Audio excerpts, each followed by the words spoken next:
It's Sunday night. It's 8 o'clock. Welcome to All Lacrosse Live. I'm Gary Groob in Toronto, and with me at the moment, I have Shawn Slaght over in Moose Jaw. Shawn, how you doing?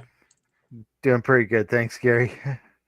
Right, Muffler Mike will be with us, but he's having some trouble with getting on and a few other things and, the weather and whatever. But he'll be with us at some point, we hope. Mike, we miss you. He's trying. Mike, we miss you. He's trying. He'll be here. I have faith. Busy week this week. My gosh, busy week. We had 10 games in the NLL plus 4 in the ALL. We had OLA, AGMs, and any other letter you can think of, as well as some news along the way. Oh, wait. This just in. Mike has made it. Mike, he did it.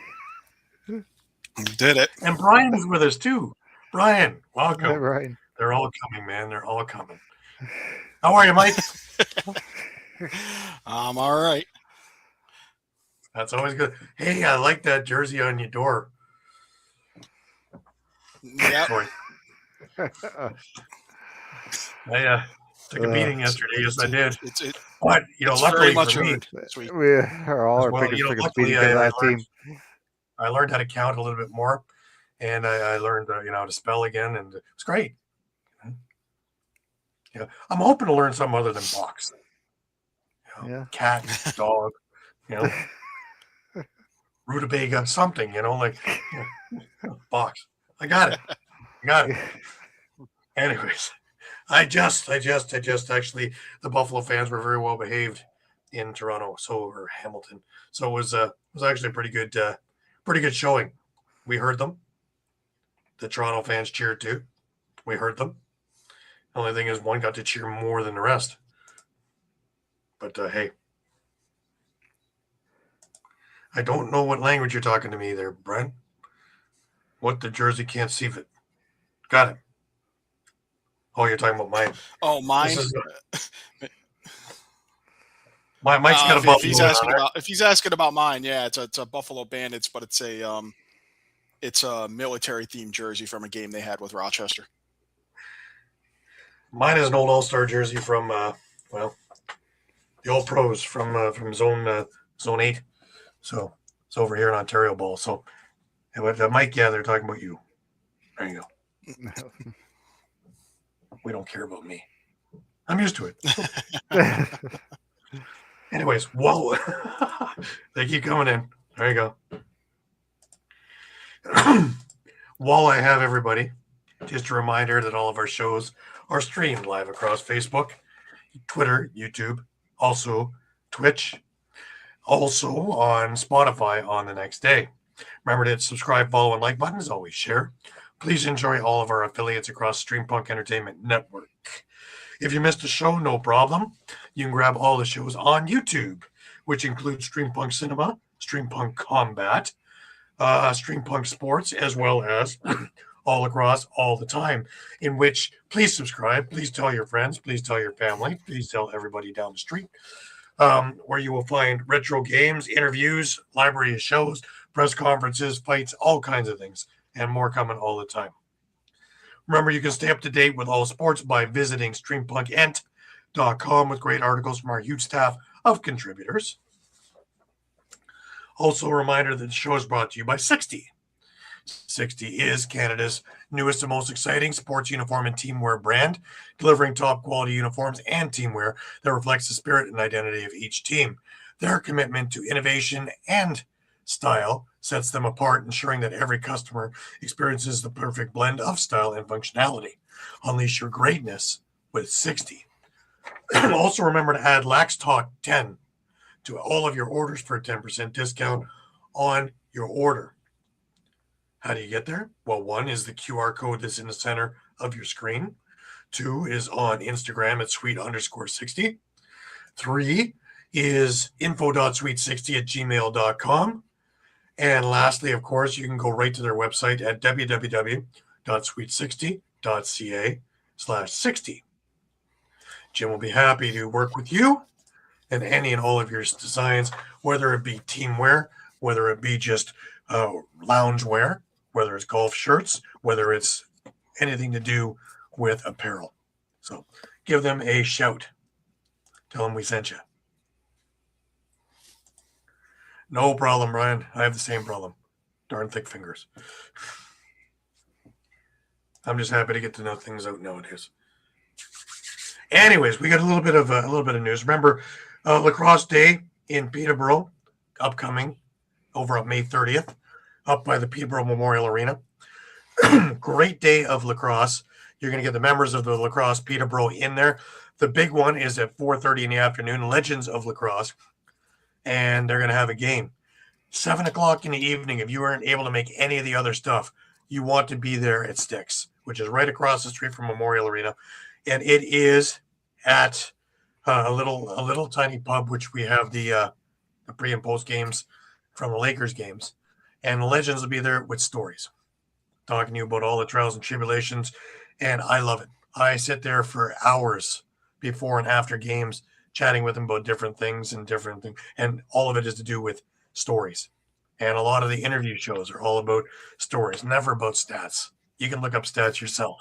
It's about the stories, the trials, the tribulations, the funny stories. And we have a hoot. And you're not going to want to miss this. This is worth everything right there. So thank you to Ernie Element once again for doing that. And of course, this is for Special Olympics Peterborough. Let everybody win on this one. Also, coming up over March break, you're going to have Ty Kurtz's. Well, let's get up there. There it is. The Oshawa Firewolves training camp over spring break, hosted by Ty Kurtz. It is March 16th to 20th. And location is the Yard. $195 per player. Please get in touch with the Firewolves, and you can get a hold of them at firewolves.com. Also, now that we're coming into summer season, the Hamilton Senior Bengals have tryouts coming up at Toronto Rock Athletic Center. If you think you can do Senior B, why don't you give them a show and over at seniorbengals@gmail.com and let them know that you are coming out, whether it's going to be April 11th at the Toronto Rock Athletic Center or April 14, 21, 28, May 5th at the Mountain Arena. May 5th, that's interesting since the season starts on May 2nd. But hey, I don't think the first game of the Bengals is till the 9th, so you have an opportunity. A few milestones, guys. Cody Jamieson, 900 career loose balls as of this weekend. Not bad. Larson Sundown had his 100th career assist. We had a few additions and subtractions to teams. The biggest one was, I think, with Las Vegas and Kevin Crowley signing on there. The one that went under the radar was, of course, Therese Gibson also signing with Vegas. Both made immediate impacts over the weekend and are still doing what they can do best. Philadelphia jumped in with a few things. Number one, they signed Ron John, which we were wondering how quickly he'd go. Well, he's gone. And I think he will be a big addition there. Now, talk about a few subtractions. Well, and seeing this firsthand, Nick Rowlett played with the Rock yesterday and did a really good job against Farrell on faceoffs. It was almost at 50%. Pretty amazing. But the Rock receive him, and in return, the Wings receive a 2026 fourth-round pick. But the Wings weren't done there. The Wings also received Dylan Hutchison from the Desert Dogs, and in return, the Desert Dogs get a third-round pick in 2028. So Philadelphia has been busy before the deadline. And, Mike, you think they made a lot of good moves?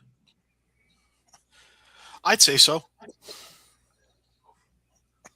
At this point, it's anything you can do to. I mean, granted, they split this weekend. They're 3-9 now, so salvaging the season might be a little too late. But at least you're positioning yourself for next year, and that defense is going to be a little more stout with Ron John and Dylan Hutchison in there. So.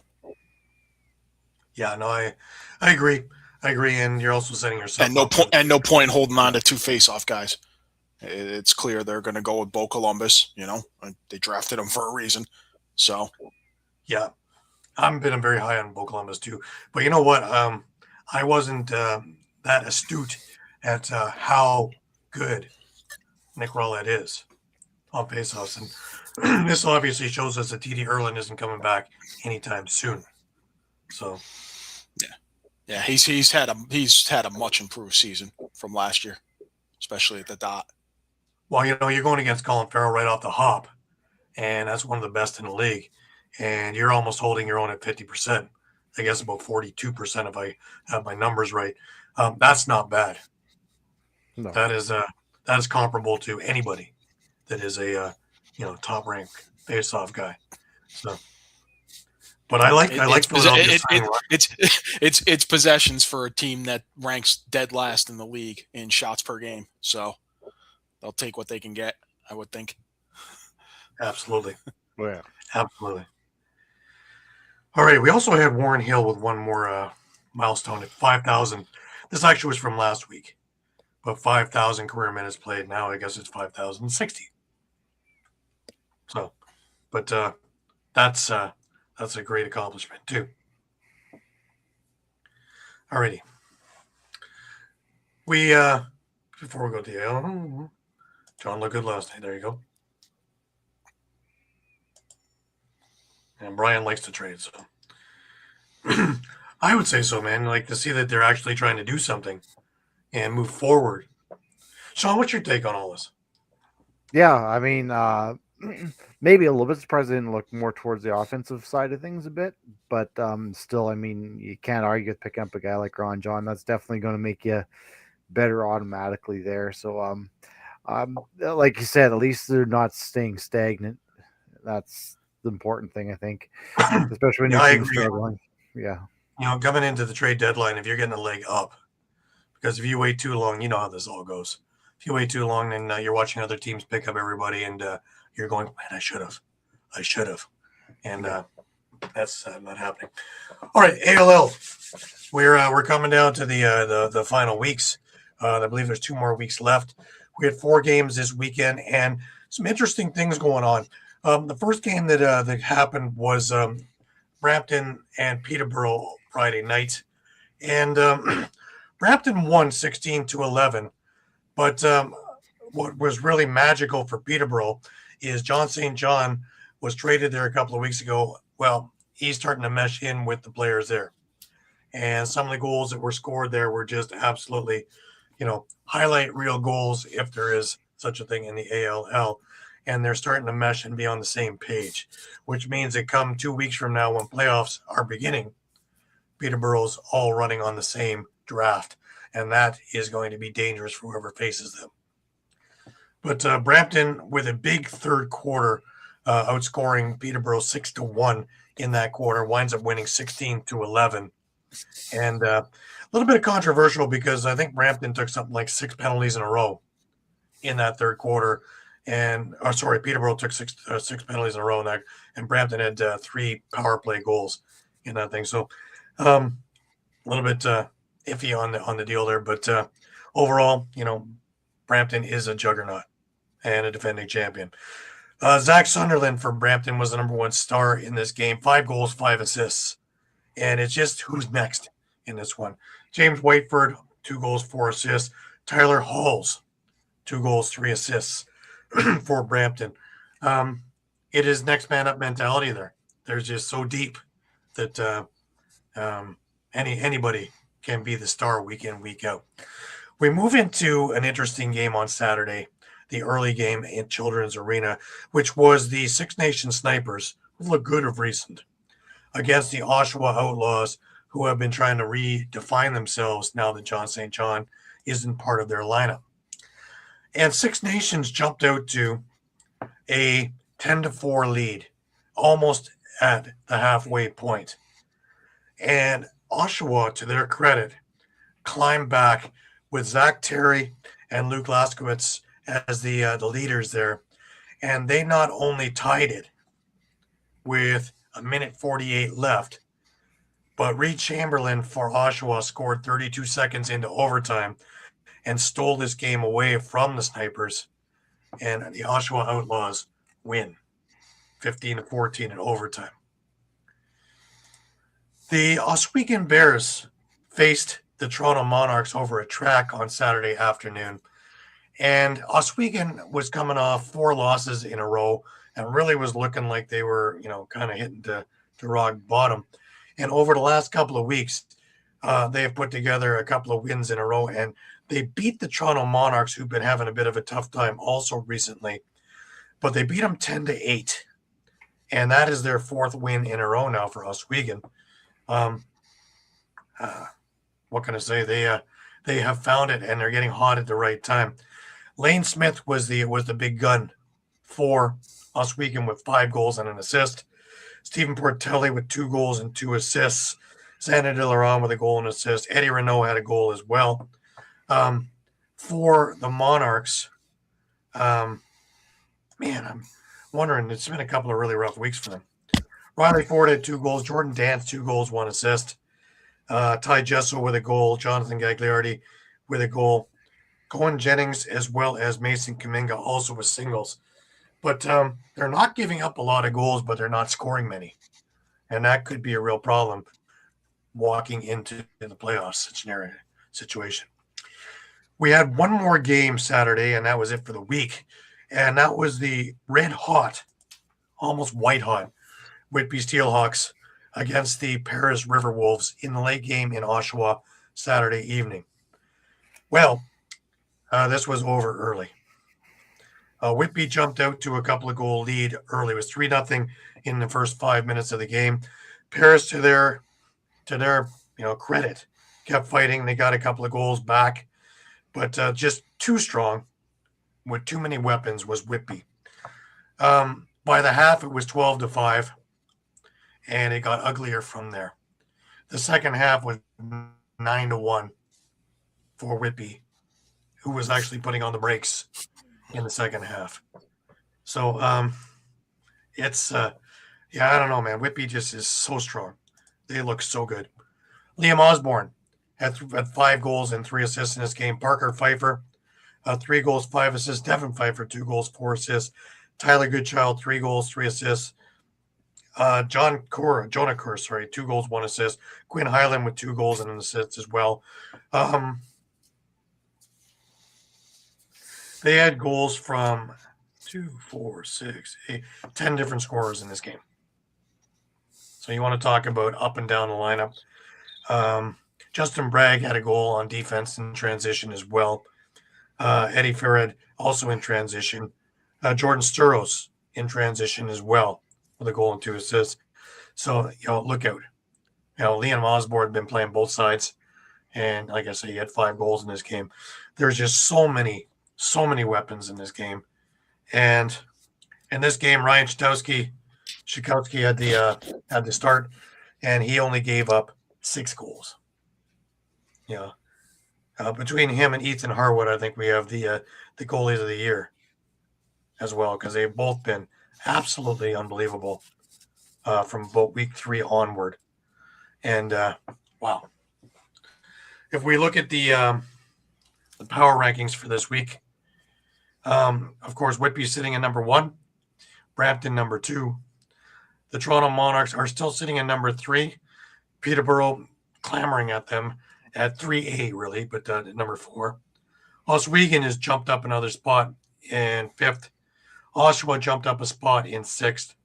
Six Nations jumped down 2 spots in 7th, and Paris is sitting in 8th. Next week, we have a big week going on. We have Brampton hosting Six Nations on the Friday night. On Saturday, over in Oshawa, you have the Paris River Wolves facing the Peterborough Timbermen.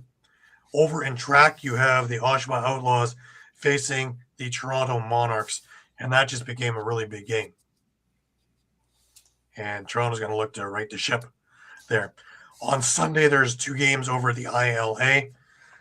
This game became interesting also. You have the Whitby Steelhawks facing the Oswego Bears in the early game, and the Brampton Express facing the Six Nations Snipers in the late game. This will catch up all of the snow games. So there are a number of games that you want to circle on your calendar. Remember, if you are looking for a game and can't make it to it, you can take a look at the arenalacrosseleague.ca website, and you're going to catch all the YouTube games there. But if you have an opportunity to go live and see it, do it. Because, man, you are going to see NLL caliber play for not NLL caliber prices. I believe it's $10 for an adult, $5 for kids under 14. Just absolutely worth your time watching the next generation of players. Remember, the ALL has put something like 30 players into the NLL, East and West. And these players have stayed. So to take a look at the developmental in there is absolutely spot on. And I really believe that this is an essential part of the growth and watching these guys go up and becoming and staying pros and learning how to be pros. So give it an opportunity, give them a chance, have a look at the games live. Plus, you never know who's going to be at the arena. It's a who's who of lacrosse royalty at these places. We're just kicking back in an afternoon and catching some good lacrosse. So have a look. All righty.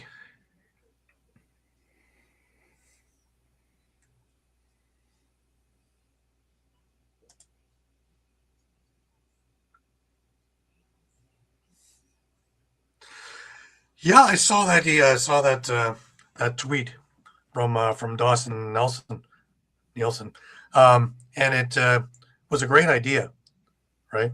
A winner take all, Canada, U.S. Having 3 games, 1 box, 1 field, 1 sixes. Definitive winners of all 3, take it. That's a pretty interesting idea, I think. Yeah. Mike, what do you think? I think you need to make it a round robin with the Haudenosaunee. That's a great idea. Good point. Yeah.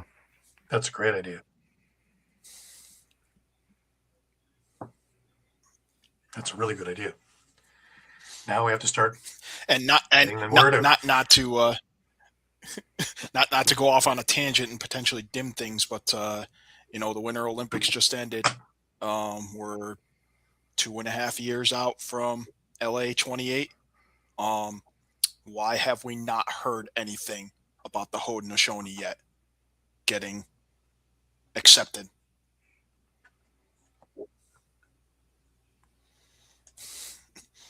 Right. I'm just we can treat that as rhetorical, yeah. but I asked this question a year and a half ago or whenever it was that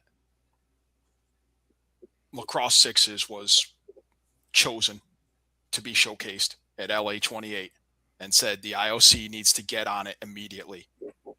Figure it out. We haven't heard a peep out of them. And that's concerning to me. Right. So the IOC. While we're There's the IOC you're talking about. So. The IOC, the one who doesn't even recognize lacrosse, right? Hardly.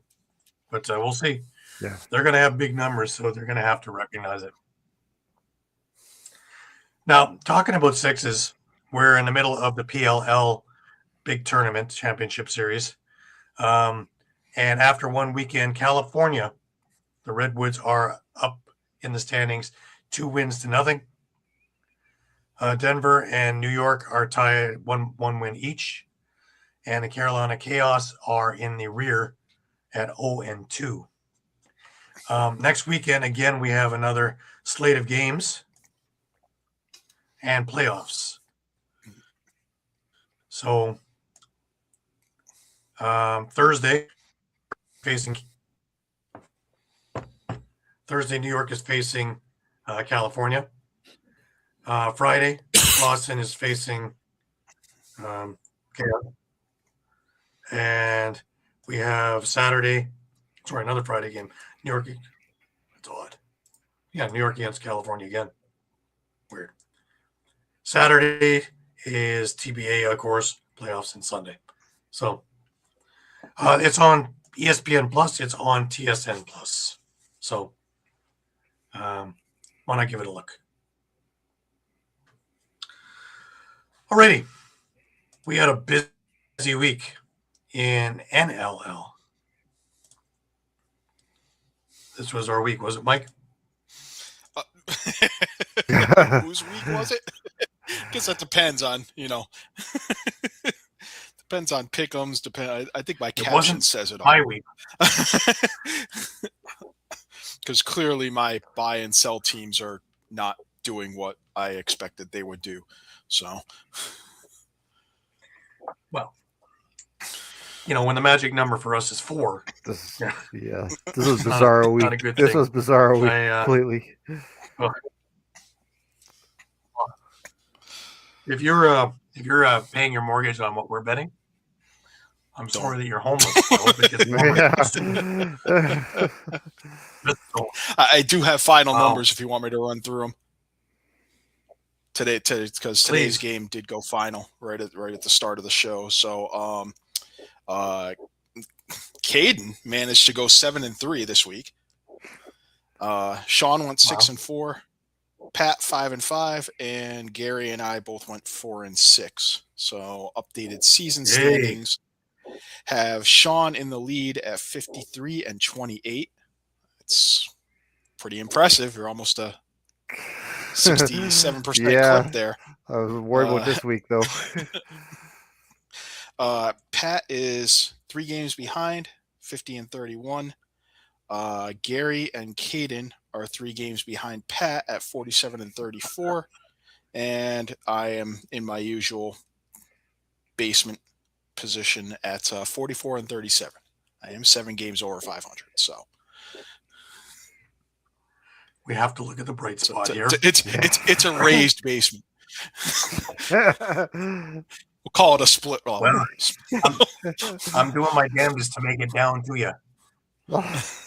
It's sad to say that in week 3 I peaked, and from then, if you look at my chart, it was this, and it's a roller coaster slide all the way down the hill. I'm just waiting for that for myself now, Gary. Just waiting for that one bad week now. One bad week is when I've had 4 of them in a row or something like that. I had one good week, and that's the one we all had the same, right? So that really didn't get me anywhere. But let's start off with Friday night, and we had Georgia and Philadelphia. And, Brett Dobson went under 7 for his goals against after this game. Yeah, shutting out the Wings in the first quarter. They don't get a goal until about 2+ minutes into the second quarter. And that offense, unfortunately, just struggling. 3 goals in each half and an 11-6 loss. Bright spot, as we were talking about, Bo Columbus on faceoffs, 14-21. And their power play, 2 out of 3. But again, 45 shots on net. This team ranks dead last in shots per game. So, we talk about the offensive woes. That's part of it. It is 45 shots per game. You need to be shooting at, you need to be shooting at 33% efficiency. Well, again, you're looking at Joris Terrace with 12 shots on net and no goals. Yeah, with that many shots, you need to be 33% efficiency to have 15 goals scored. Yeah. And we know teams aren't shooting at 33% efficiency. They might do it a game here, a game there, but they're not going to sustain it over a season for sure. And not against the guy who should be the clear favorite at this point. Barring some epic collapse down the stretch here, should be not only goaltender of the year but league MVP. Right. Yeah. And maybe the league won't want to award both of those to the same player, but they need to rethink it. if that's the case, because he's making a clear case, and I understand it'll be the second time in 4 years that a goalie would be named MVP, and that's pretty unconventional. But I mean, let's face it. I mean, He's putting video game numbers up right now. yeah. The league did post. I think the record for the lowest regular season GAA was Aaron Bold in 2014 or 15, and whatever that number is, Brett Dobson's about 2 goals below that right now. So we're talking otherworldly numbers here. Eduardo, good to have you with us. Thanks, Eduardo. Eduardo. But yeah, like Shawn was saying, Blaze Reardon, 1 assist. Joe Resetarits, 1 assist. Phil Caputo had a goal. Michael Sowers had a goal and 2 assists. Brennan O'Neill, a goal and 3 assists. Eric Fennell, 2 goals and an assist. Sam LeClaire, a goal and an assist. I mean, I guess if there's a bright spot, everyone on the offense scored at least a point, but it's not nearly enough. I mean, and you got nothing out of any of your defense or transition players as far as offense production. Eh? That's frightening that their transition is at 0. Yeah. 0 point. That was what was going to carry them. And Ron John and Dylan Hutchison were in the lineup for that first game. Yep. So, well, at least Ron John got 5 loose balls in there, but nothing else, really. Nothing to speak about. Yeah, and I mean, in the loss, great. Yeah, I mean, Nick Damoud, 41 saves, only 10 goals allowed. But I don't blame him for any of this, just like I didn't blame Zach Higgins when he was there, when he's facing 65 shots a night and letting in 10 or 12 goals. I really don't blame him either. When you're not scoring and not shooting, that's frightening. That's Gretzky's thing, right? You miss 100% of the shots you don't take. Yeah. Well, Philadelphia are experts in this now. They just don't take shots. And the shots that they're taking, again, going back to Joe Resetarits, they must not be quality chances if you're not scoring. They're just the shot selection. I'm bringing up the Blaze Reardon thing because I don't think he knows what his role is. I don't think they know what his role is. He had 1 shot on net. 1. Yeah. That's taking up a roster spot for no reason. If you're an offensive guy and you're not shooting, what exactly are you doing? If you're setting picks, that's an expensive thing to set picks. And for who? Yeah. Who are you setting picks for? Not everything can possibly go in through Brendan O'Neill. He only had 7 shots on net. Where's the other 56 minutes of the game?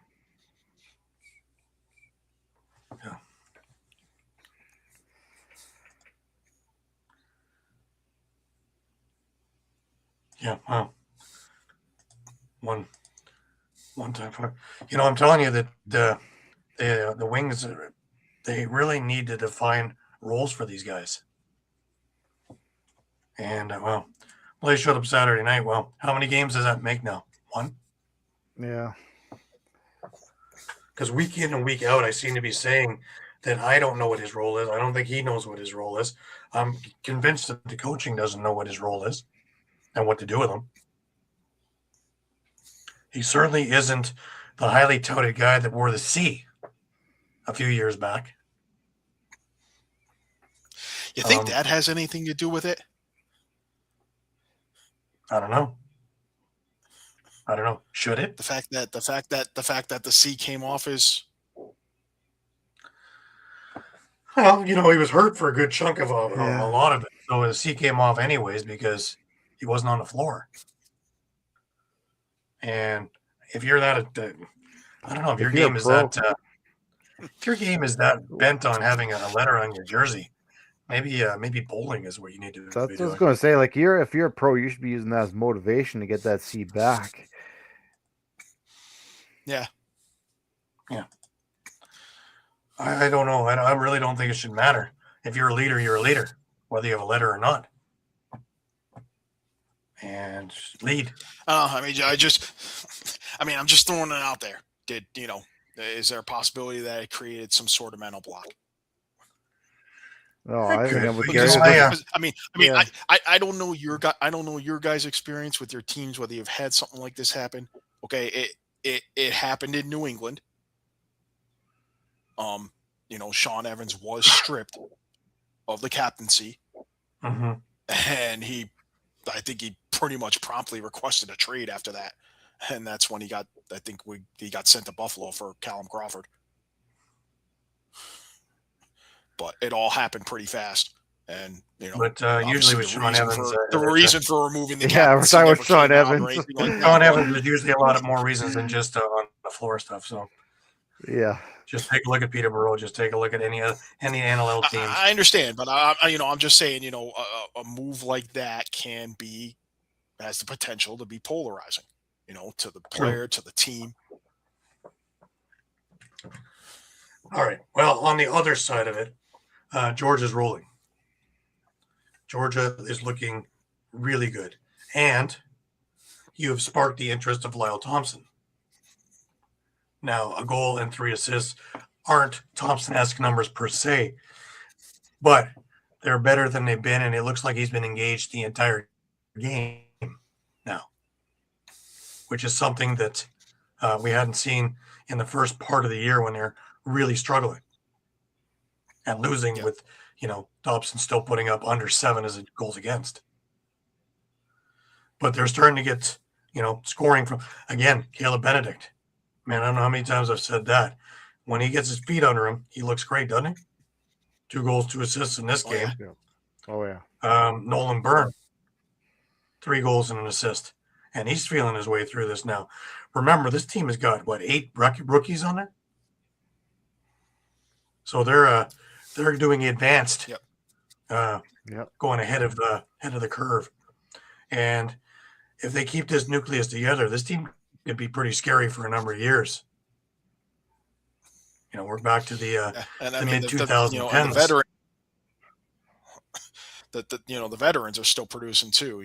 Brian Cole, a goal and 2 assists. Shane Jackson, 2 and 2. Mike Triolo had a goal. Jordan McIntosh, a goal and 2 assists. So they're getting production everywhere. And just one more thing I want to add with Philly's offensive woes. Took a little look at the league statistics. Turnovers. I just scrolled through the league leaders in turnovers. I actually did not get to a Wings player, and it's Brennan O'Neill. The first Wings player came up 15th in the league. And that's actually refreshing news, because 2 years ago, we were looking at Joe Resiteritz and Mitch Jones, both in the top 5 in the league in turnovers. Right. So it seems like they're taking care of the ball. They're just not shooting it. Again, I guess puts us back at square one. They're not shooting, or they're not taking quality shots. Yeah. And if they're holding on to it, so they're getting deep into shot clocks, and then they're rushing. So yeah. It's about getting back to basics, really. Anyways, let's move on. Saskatchewan and Buffalo over in Banditland. Buffalo's been having trouble, and Saskatchewan has been rolling. And the funny thing is that Dietrich before the game had stated, if we lose both games this weekend, I can't be a buyer. Interesting. Yeah. I guess if there's something on the bulletin board for the team to wake them up, other than sheer pride, that would be it. Yeah, absolutely. This game, they definitely looked motivated. And again, Saskatchewan got off to another slow start, going down 3-0 right off away. And unfortunately, with Buffalo, that's a team you don't want to get down early on. And I mean, to Saskatchewan's credit, I mean, they had a great fourth quarter to get themselves to tie the game.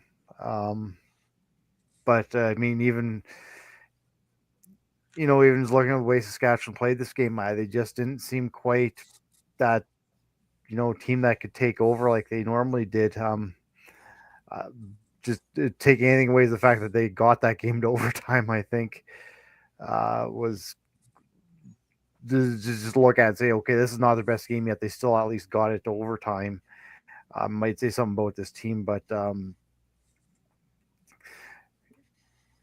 yeah, I mean, and you look a really special fourth for them to do it because they were flailing away. They didn't look good at all in those first three. The shot quality, the shot selections didn't look Saskatchewan-esque.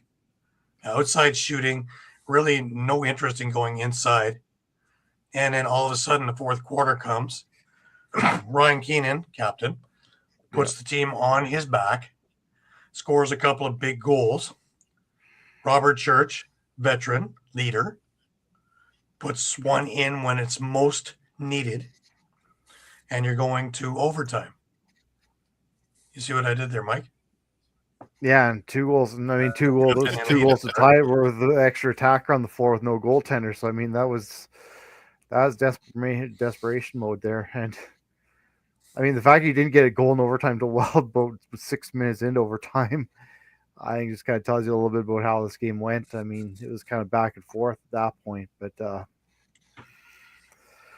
well, here's the thing also, right, with the Bandits, that was the first goal for Josh Byrne. He had 7 assists, but that was the first goal. Ian Smith didn't have any goals in that game.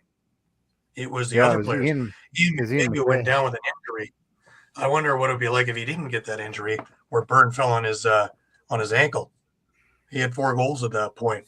And he didn't play last night, which, again, I'll get to that one when we talk about the Toronto Buffalo game.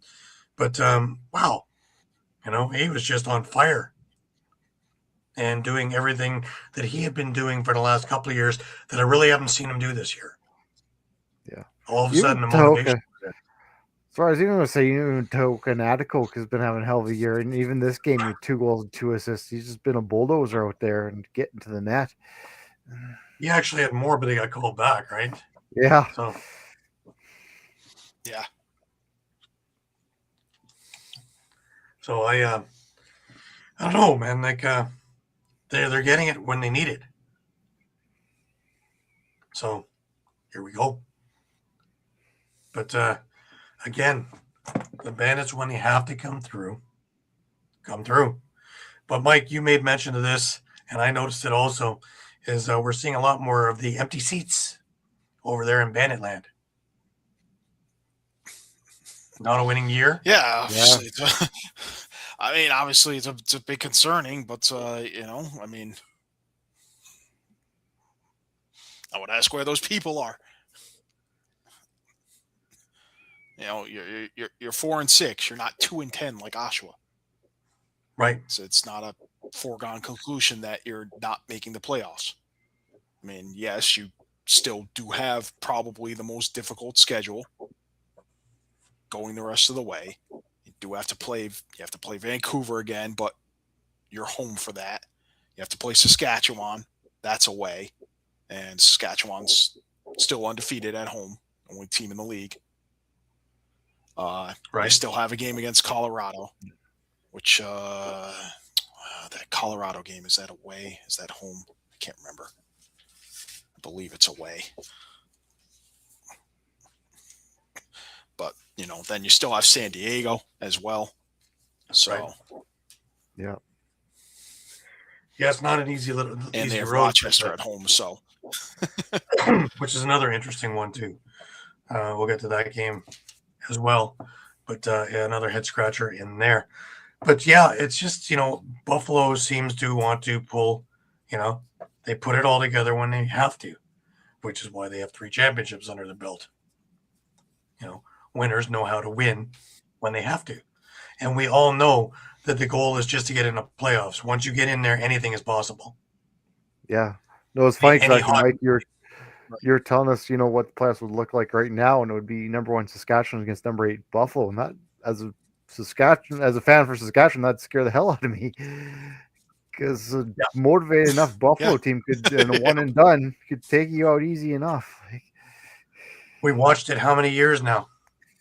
Yeah. How many years have we watched this? The last 2 years. The last 2 years. Last year, there was that 5-4 game against San Diego that would have gone to overtime if San Diego had defended at the end of the half from that dunk behind the net from Kyle Buchanan. Yep. That ball doesn't go in, and Zach Courier, everything else stays the same, but that ball doesn't go in. Zach Courier scores with whatever 0.1 second left to force overtime. Right. And San Diego would have had all the momentum because, they had scored, the last 3 goals in that game until overtime. And then the year before, they went to overtime against Georgia.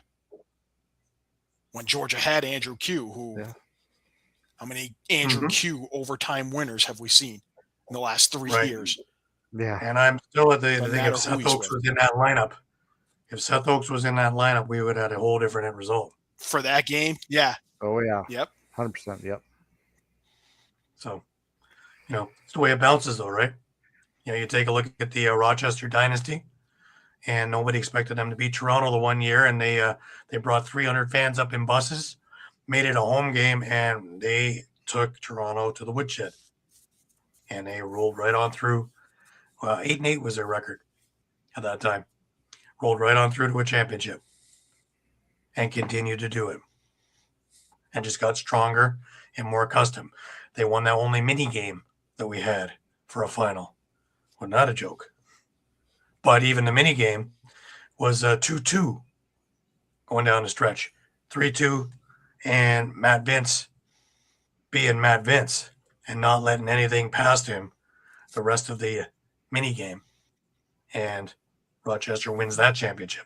So it's possible. Everything happens. So, but hey, it is what it is. Let's move on. We had 2 more games on the Friday. Mike, San Diego and Colorado. We had quite the event there. Yeah, definitely a tough one for the Seals, who came into the game undefeated on the road, the only undefeated team on the road. But getting out to a 6-1 lead after the first quarter. They would have another 5-goal lead later in the game at 9-4. But thanks to some heroics from Owen Ron, Andrew Q, and most notably Dylan Hess scoring his first 2 career NLL goals, including the insurance goal at the end. Colorado claws their way back. They outscore the Seals 8-3 in the second half after trailing 9-6 to win 14-12.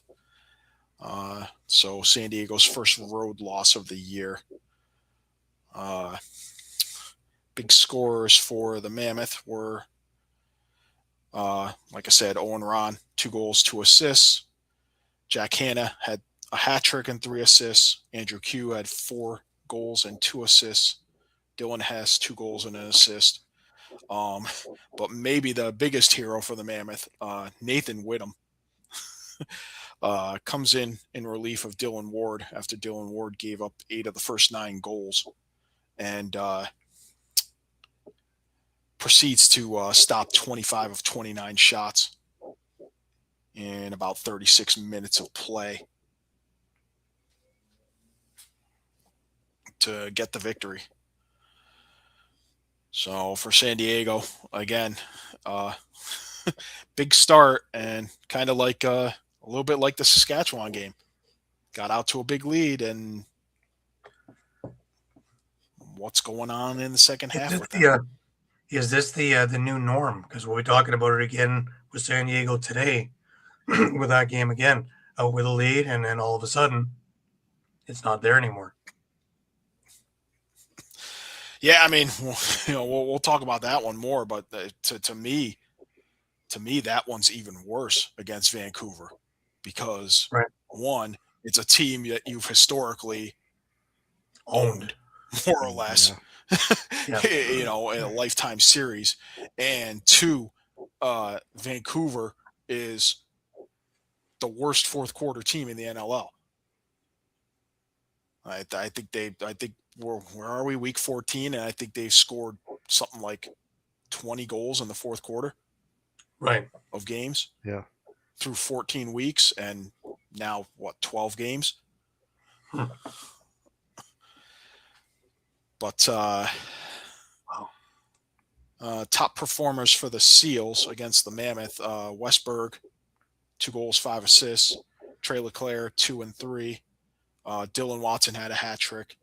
Zach Courier had 2 goals, 2 assists. Connor Robinson, 2 goals, 3 assists against his former team. Ben McIntosh, a goal and 3 assists. But you have to wonder now with the Seals. Now, I mean, we'll get to the second loss a little later, but they dropped 2 in a row this weekend, and now they're sitting at 500. Absolutely. Yep. When it seemed like they were on the rise. It really is stranger and stranger as we go along here. And Colorado, in my eyes, hasn't looked good in the last 2 weeks. Ever since they took Toronto to the woodshed at home, ever since really Tim Edwards got rocked, they've looked a little gun shy. And it's odd because everything was rolling for them for weeks. And now, it was a win, but by no means do I put this as a pretty win. And one that instills confidence in me if I was in the coaching staff. Because there were a lot of things that they could have done better.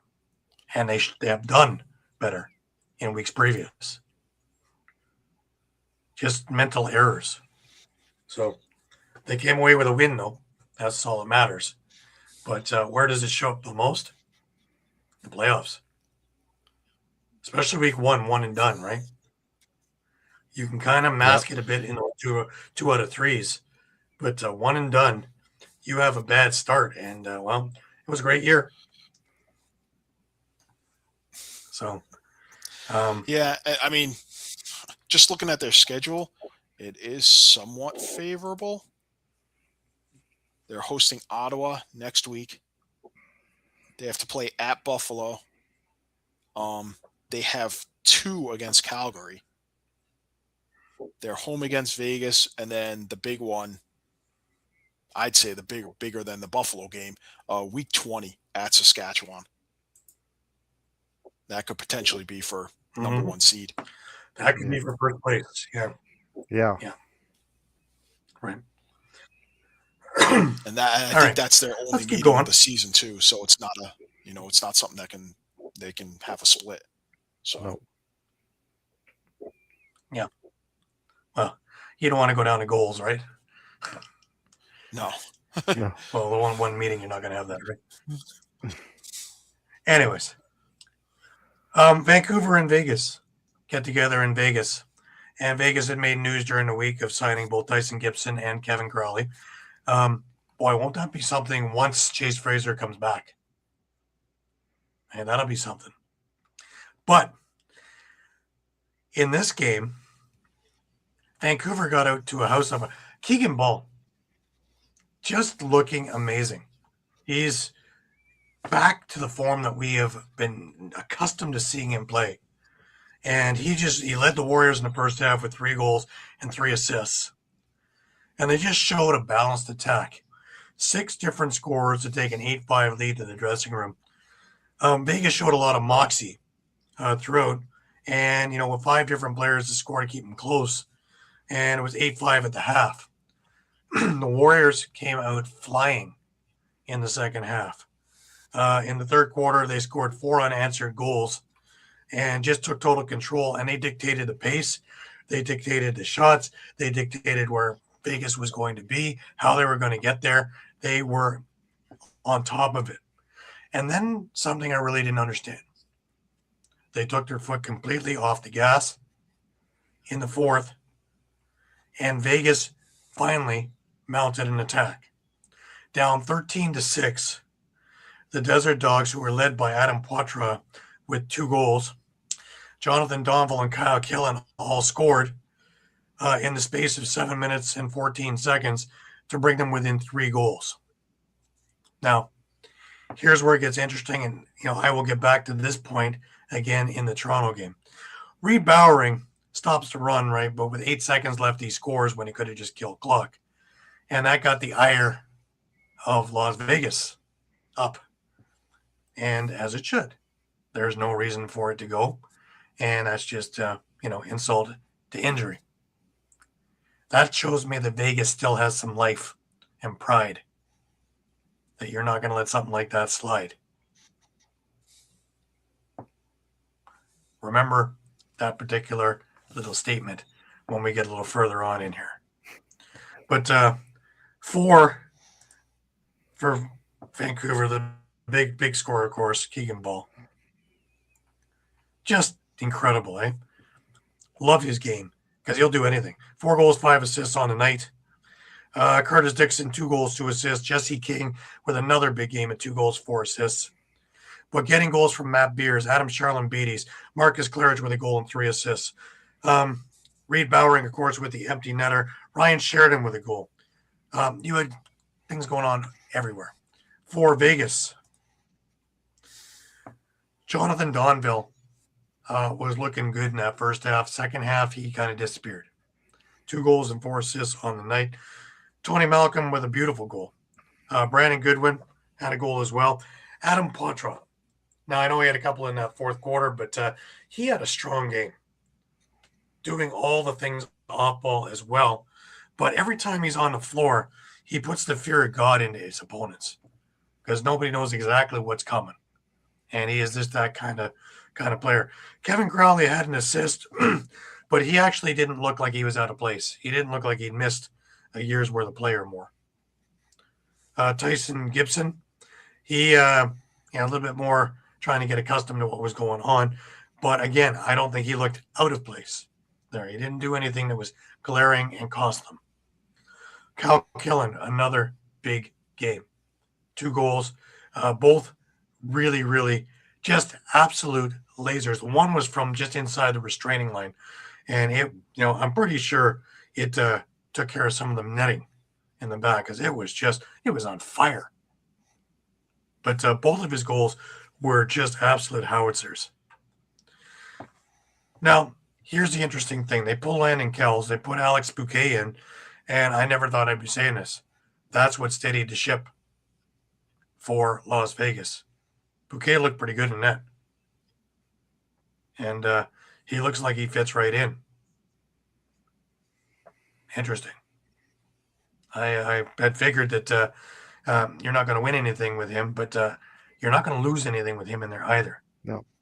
Bouquet's kind of an interesting one, and I've seen it right in Saskatchewan. I don't think he's a very good goaltender. I just don't think he's a full-time starter. Yeah. You won't get a full 18 games out of him.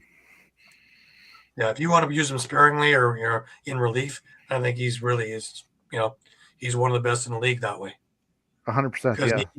He keeps himself ready. He is mentally attuned. When he comes in, he's already in the zone. It's not 3 shots in and 2 goals right away, and he's kind of feeling it. He is the one thing is his mental prowess is always fine-tuned in there. And, a starter I don't think is him. But I think he's one of the steadiest relievers you got. And obviously Sean Williams saw that was why he took him over the other goalies in camp. And he just proved it in this game. Mitch Jones, Mike. No goals, 2 assists. If you're going to be facilitator, you need to have no goals, 6 assists. Yeah, definitely. And 13 shots on goal. I'm curious now that you have Crowley in there who does the same thing as Jones. Does Jones have to try and figure out something else in there?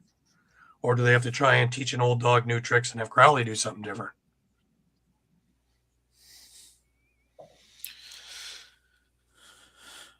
I don't know that's tough call.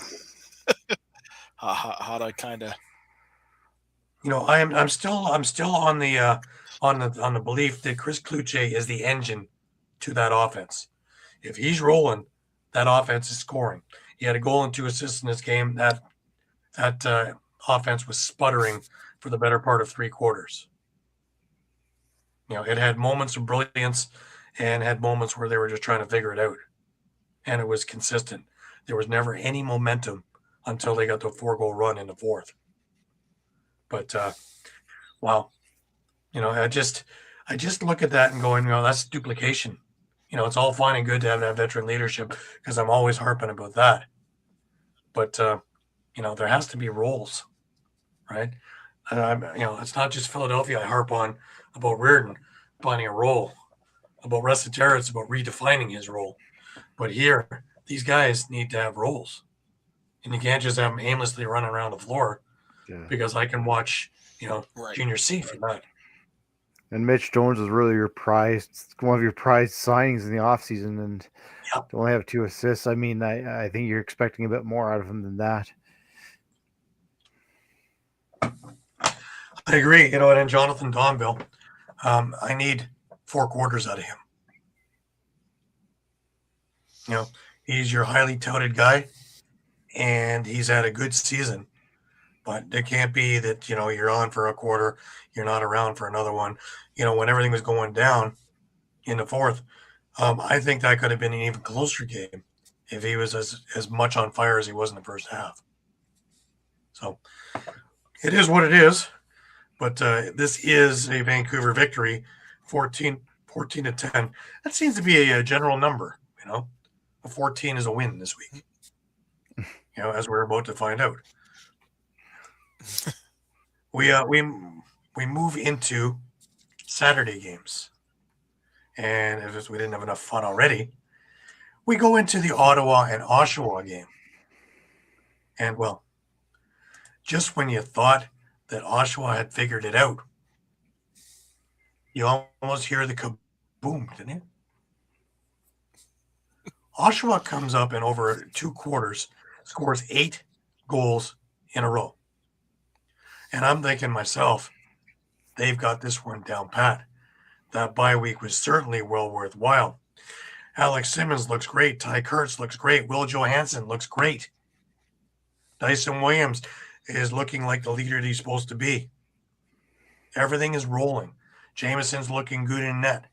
The defense is solid. Everybody is doing their part. And then, comes the 4th quarter. And Mike, who's the number 1 4th quarter team in the league? That would be the Ottawa Black Bears. Who was Oshawa playing in this particular game? Last I checked, the Ottawa Black Bears. Did they know this? They do now.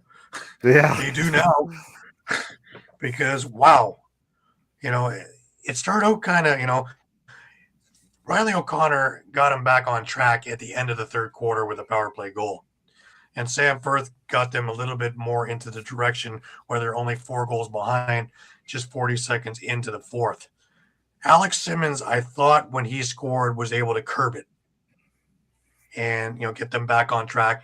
5-goal lead, and away you go. Riley O'Connor and Rob Hellier score a couple of minutes apart, and it's 11-8. And now it's like, oh my gosh, is this actually happening? Jake Stevens actually comes in with a beautiful, just an absolute needed goal to change momentum and a great individual effort.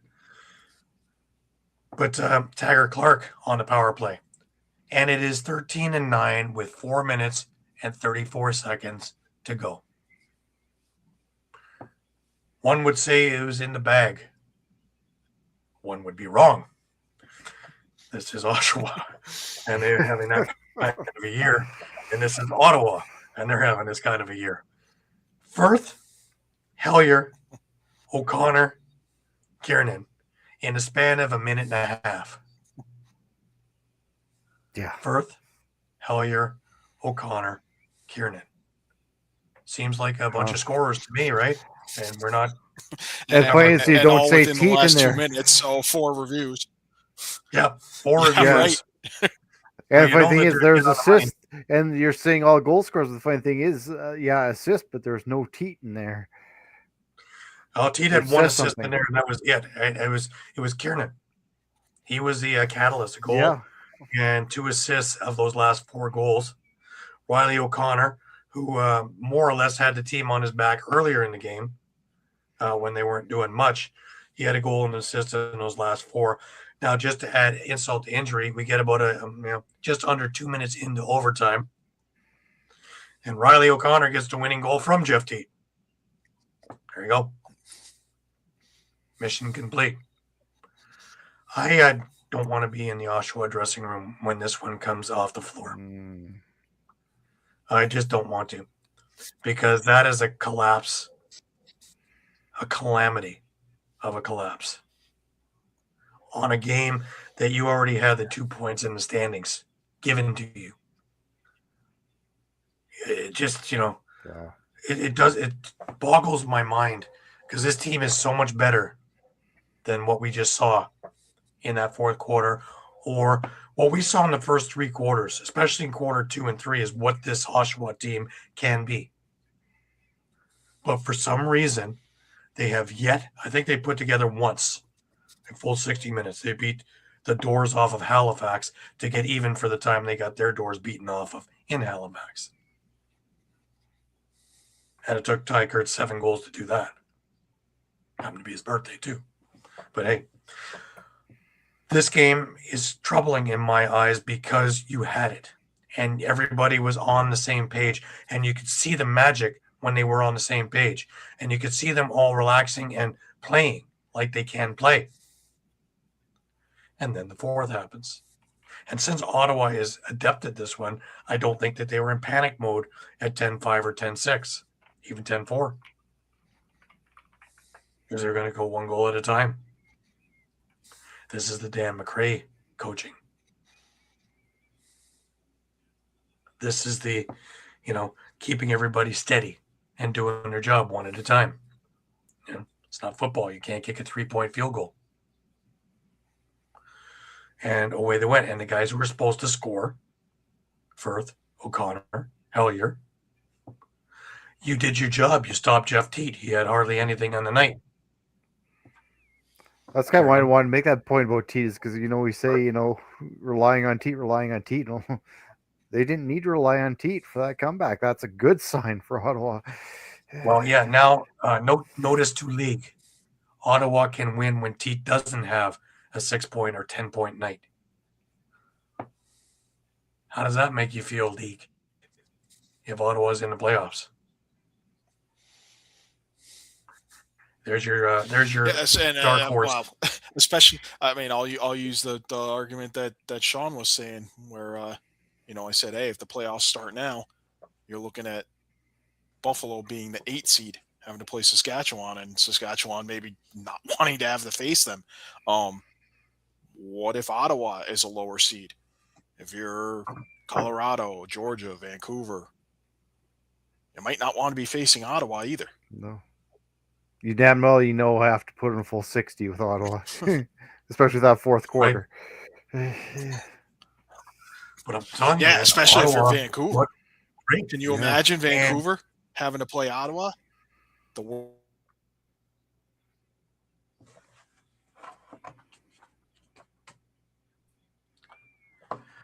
Doug Jamieson made 50 saves on the night.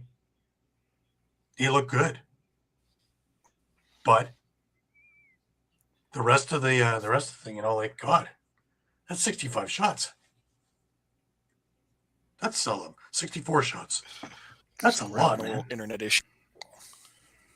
Yeah, you're back with us. That Mike? Would definitely not be something that any team would want to have to face. Right. So this is a very, very strange game, because on both sides, because again, you're seeing Oshawa as good as they can play, and you're seeing Oshawa as bad as they can play, all in the same game. And that's, I don't know. I know Clarkey was at the end of his rope in the last press conference, but he's got to be stripping paint off in that locker room. I wouldn't want to be in that dressing room. Man. Anyways, Ottawa wins this one 14-13 in overtime. And away we go. Brings us over to Saskatchewan into Rochester. Shawn, talk to me. Yeah, I mean, This I didn't have on the card. don't want to make excuses for Saskatchewan, but you're going on a short week. You play overtime in Buffalo, so you're already tired. And you go back and play overtime again in Rochester. That's a lot of lacrosse. Great game, though. Back and forth battle. You know, Saskatchewan went out to 3-0 lead. Rochester come back to a 3-goal run. Saskatchewan goes a 2-goal run. Rochester comes to a 2-goal run. To be fair, they Saskatchewan sat Chiliano and started Thomas Kizek, and didn't look too bad. Took him a little bit of time to settle down. Maybe something to concern with Rochester is Saskatchewan got 3 shorthanded goals, and they're almost carbon copy. Where the first defender blocked the shot, so just it was a loose ball that got in behind the offense, and you're off to the races in transition coast to coast. So that may be a little bit of a concern for Rochester, but for Saskatchewan, again, too, I mean, they pretty much, they did lead throughout this game. It wasn't until overtime that Rochester did win it on a misplay really at center field from Saskatchewan. And how, Ryan Smith could be that open. Yeah. Is unbelievable, really. My concern is this in Rochester's side is they let Hartley hang out to dry. They really didn't play defense in front of him. Hutchcraft comes in, and the defense is playing much better. I find it a little troubling. And Hartley made some unbelievable saves, too. He's had some interesting times, but that just seems odd. And when Hartley went back in, I mean, he made some unbelievable saves. That game could have gotten away on Rochester quite easily if it wasn't for Hartley. It was on his way. His way. And I just, I haven't put my finger on the Rochester team now. I don't have any really concerns with Saskatchewan. It's 2 overtime goals. Oh, well, that happens. You're not going to go perfect. It happened to be in the same weekend, but like I said, I don't want to make excuses. But they had a rough schedule in that 3-game span. Yeah, 3 games and 7 nights. The fact that they put those 2 games overtime is probably a miracle in itself. So, well, yeah, and again, I look at Rochester, and we were looking at this team at the beginning of the year, and they were rolling. I had McConvey on the show on Thursday, and they were all raring to go, and bang. You're down 3-0 before you even get into your seats. But you come back, and then you're back down again. You're never able to make that jump that you can just keep rolling with momentum like they were doing early on in the season. That I haven't seen in weeks from before the Vancouver games. It goes back to the Toronto game, really, where they had it and then blew it. And then just they weren't able to make adjustments to adjustments. And Toronto is funny because Toronto's not notorious for making a lot of adjustments. Our adjustments are we're going to do what we did. Yeah. I'm just curious in this game, too, is it maybe a bit of a concern, too, that 8 of your 13 goals came from Zed Williams and Ryan Smith. Majority of your scoring really just came from 2 guys. Well, as a Nighthawk fan, I would say I'm very happy to see Zed Williams with that many because he hasn't had that this year. A couple of goals here and a couple of goals there, but he hasn't had any of those dominating performances yet. And if he's on now, that's a definite 5 goals is a definite plus towards what they're trying to achieve.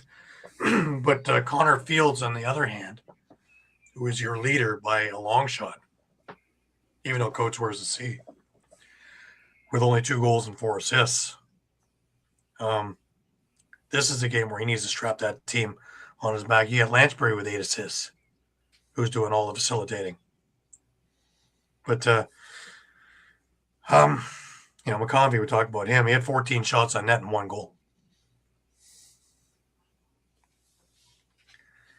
Yep. Yeah, and this is I'm coming down and they won, right? And I'm just again, like I said, Saskatchewan had their backup goaltender for this one too, right? So, well, yeah, I would have thought it would have been the other way around. I would have had, I would have had Skiggs in this one, and I would have had Kostiuk in the other one. But that was me. What do I know? They dust themselves off and get ready for next week. That's all. Yeah. I don't think there's any panic in Saskatchewan land right now. No, by the same extent, at the same extent, you're going into a bye week on 2 losses. That's, it's going to sting. Yeah, that one hurts when you got to sit and actually eat that. But you're still atop the league despite the 2 losses. So, but it got a whole lot closer, didn't it? Yeah. Yeah. It got a whole lot closer. From bottom to top, it got a whole lot closer just with Bizarro land this week. Yeah. And that brings me to the Buffalo-Toronto game. And, this storied rivalry, this heated thing, everybody hates each other. And, well, the game plan would have been you run Buffalo all over the floor after having a really, really busy night the night before and an overtime game. And they looked like they were doing that. And this game had a high tempo right off the start. And you would think that normally there's a lot of fighting and a lot of penalties and a lot of this, and there was not a lot of any of that. What there was a lot of back and forth stuff going on in the first half. Owen Hiltz opens the game on the power play with an absolutely beautiful far side shot that just eludes Matt Vince's stick. And it was 1-0. Now, we talked about Nanticoke having a good year and being a bulldozer. Well, he is another big game. And this goal he scored while falling down. Now, we've seen some highlight reel goals from him, but he was falling down and he still scored off a Dane Smith pass. Mitch DeSnew comes back to haunt his former foes with a transition goal. Now, we're going to hear a lot about this because transition ran wild in the fourth quarter as well. Enter Mark Matthews, who probably had the best game that he had as a Toronto Rock. He tied the game up with an absolute howitzer from about 20 feet out that just plain beat Matt Vince's arm to that spot. He followed that up with a quick stick where I was right there where that goal went in, and I had to check it on my phone that it went in and out. It was so quick that it went boom.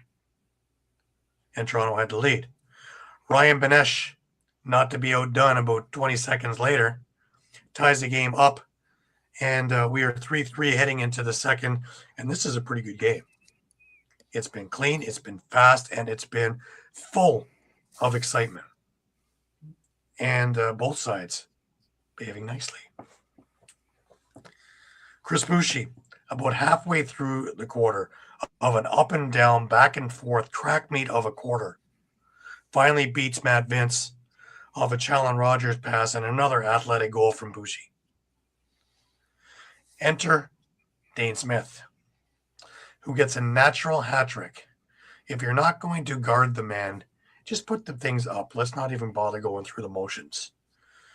He had 3 goals from the same spot, high to low, they caught in short side.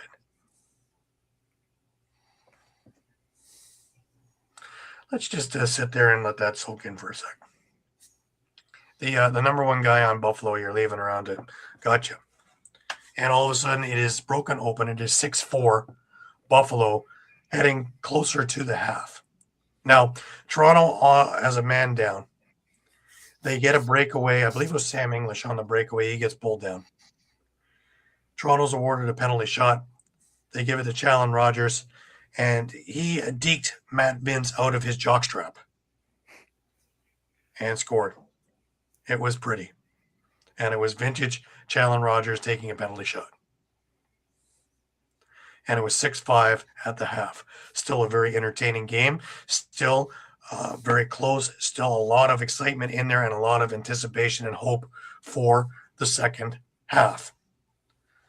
A minute 1 into the second half, Chris Boucher scores, but we get about a 4.5 minute delay of we're going to go and see if he was in the crease, not in the crease, near the crease, in the parking lot, or down the street. And finally, after everything is cooled down and all the momentum's gone, we start playing again. I really, really hope that the league puts a time limit on challenges. If you can't figure it out in 2 minutes, it's what's called on the field. The end. Because I don't care what angle you got. If you haven't seen it in those 2 minutes, you're not going to see it. Maybe we turn the screen upside down. Maybe if we go backwards. Maybe if we're going in the concession stands, we'll see it better. I really can't understand why it takes so long to do it. Anyways, the goal counts at 6-6.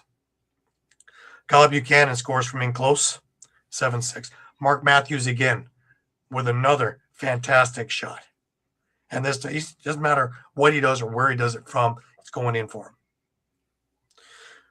In comes Buffalo. End of the third quarter. Toronto is flailing away. They're getting away from what was making them so successful in this game. Tight checking, running Buffalo around, and they're getting away from it. And they're starting to watch. And this is dangerous with this team, especially when they start getting their confidence back from the night before over into this one. And you get Ryan Benes scoring on the power play.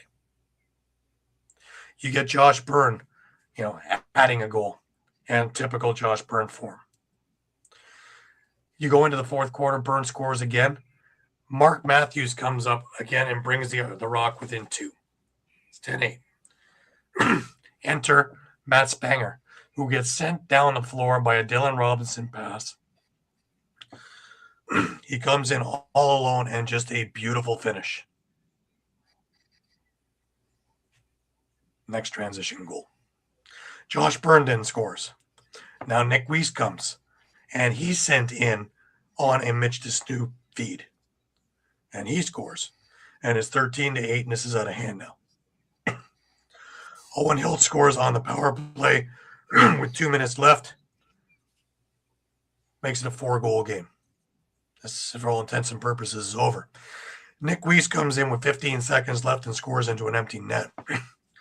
Now, remember what I talked about in Vancouver and Vegas. This damn near started a riot. Now, this is a real heated rivalry. These teams hate each other. And you know what Toronto did? Nothing. They just went to the face-off dot and went to take the last 15 seconds. Now I question the spirit on the team. I don't generally. But things like that get in my craw. That you don't have something to say about that. Unnecessary. Just, icing on the cake, yeah? Stuff like that shows me, there's not a lot of gumption there. The other thing that I saw at the end of the night, because there were a lot of Bandits fans, the Bandits did the salute on the center floor to their fans.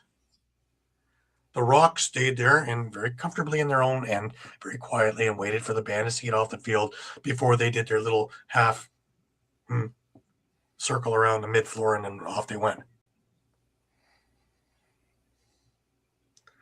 If you did that and I have that hate on for you, I'm basically coming at you with a cross check to get off my floor. Go salute them in the parking lot. Again, I'm asking, where's the life? This isn't the Rock of old and Buffalo of old, that kind of idea. Because, if this was 99, this was 2005, this was 2010, there would have been, fights all over the place. So maybe I'm old school. Maybe I'm just reading more into it than there is. But those were a couple of things that stuck out in my mind that were, and I could see it in the play where things went south. Now, I did see the dumbest play, I think, was Gash and Nanakoke. And Gash, shoves Nanakoke, and Nanakoke plays professional wrestler and hits the dirt like he was shot. And thank goodness the referee saw that, and they both took a penalty. One for dead ball foul, one for embellishment. And then we didn't have any more of that. We need more of that.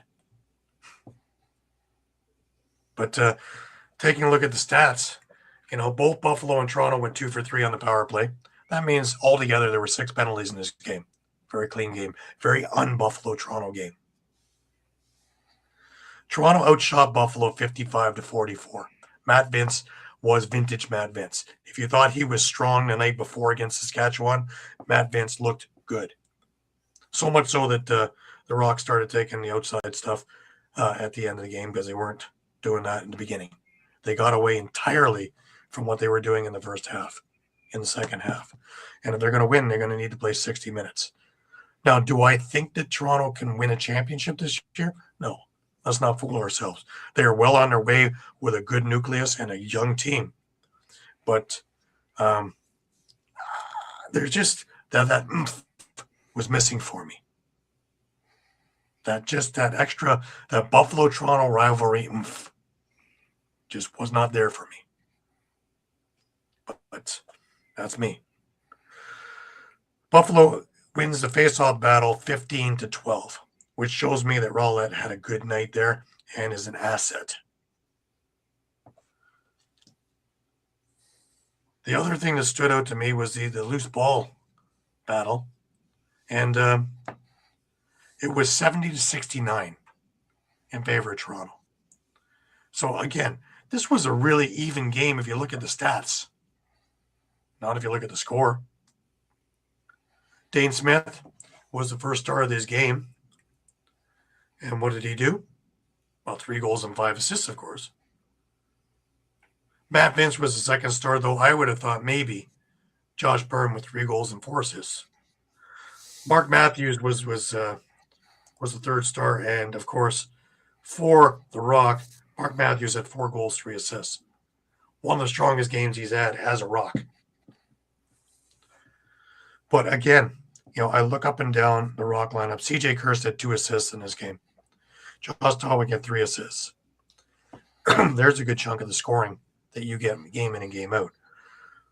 Owen Hiltz had a pair of goals and a pair of assists to go with it. Isaiah Moran Weeks, every time he went up against a band, it looked to me like David and Goliath because he's a small guy. But, he has a lot of moxie. I like his game. And as long as he does that, I think there's a place for him in the NLL. Gash. Nothing. 2 penalty minutes on that, what I just explained. 2 loose balls. I don't know. Robert Hudson had a pretty decent game for Toronto, but really nothing on the stat sheet. Chandler Rogers had the 1 penalty shot goal and a couple of assists. There's still a ways to go for this Toronto team. Holochuk, he made some spectacular saves. But he only made 30 saves. Only faced 43 shots. Matt Vince made 46 saves on the night. Josh Tolwick had 12 shots on net, no goals. Josh Byrne, on the other hand, had 12 shots on net. Let's say 4 goals. 3 goals? Something like that. That's the difference. 3 goals. 3 goals, 4 assists. But the big thing, I think, was Dane Smith. For a while there, he was not guarded. And how can you just bang, bang, bang, natural hat trick? Well, Toronto will pick themselves up and dust themselves off and fly out to Vancouver this week. And they're going to face the Warriors on Friday night. It doesn't get easier for them either. Now, again, do I expect big things out of the Rock this year? No.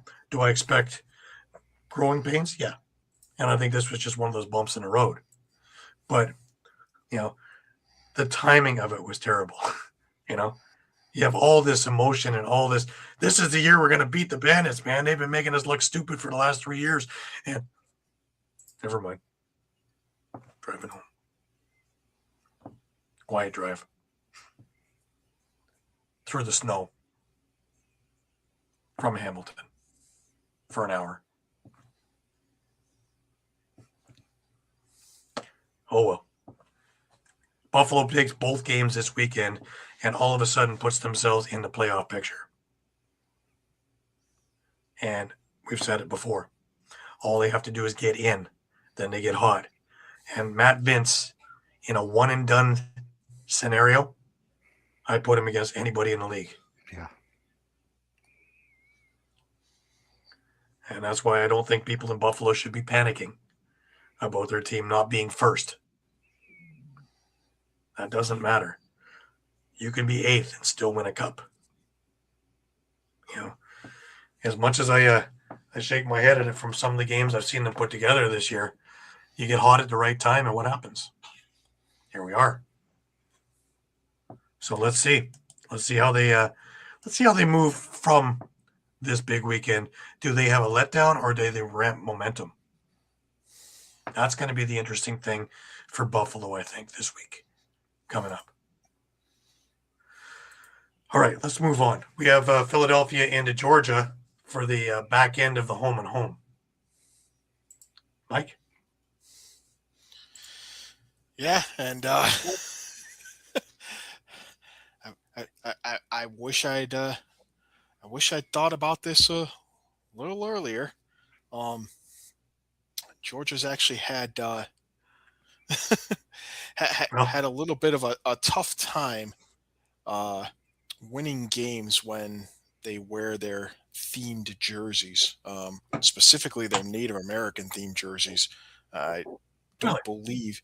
Yeah, I don't believe they have won a game in the last 4 or 5 seasons when they've worn their Native American themed jerseys, which is very odd. So which jerseys did they happen to be wearing at the Hive in game 2 against Philly? Well, they're Native American themed jerseys. So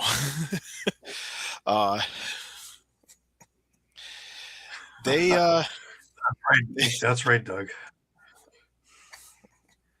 Defense come alive. The defense did come alive in the second half, holding this Georgia offense scoreless. Philly wins 9-5, splitting the home and home.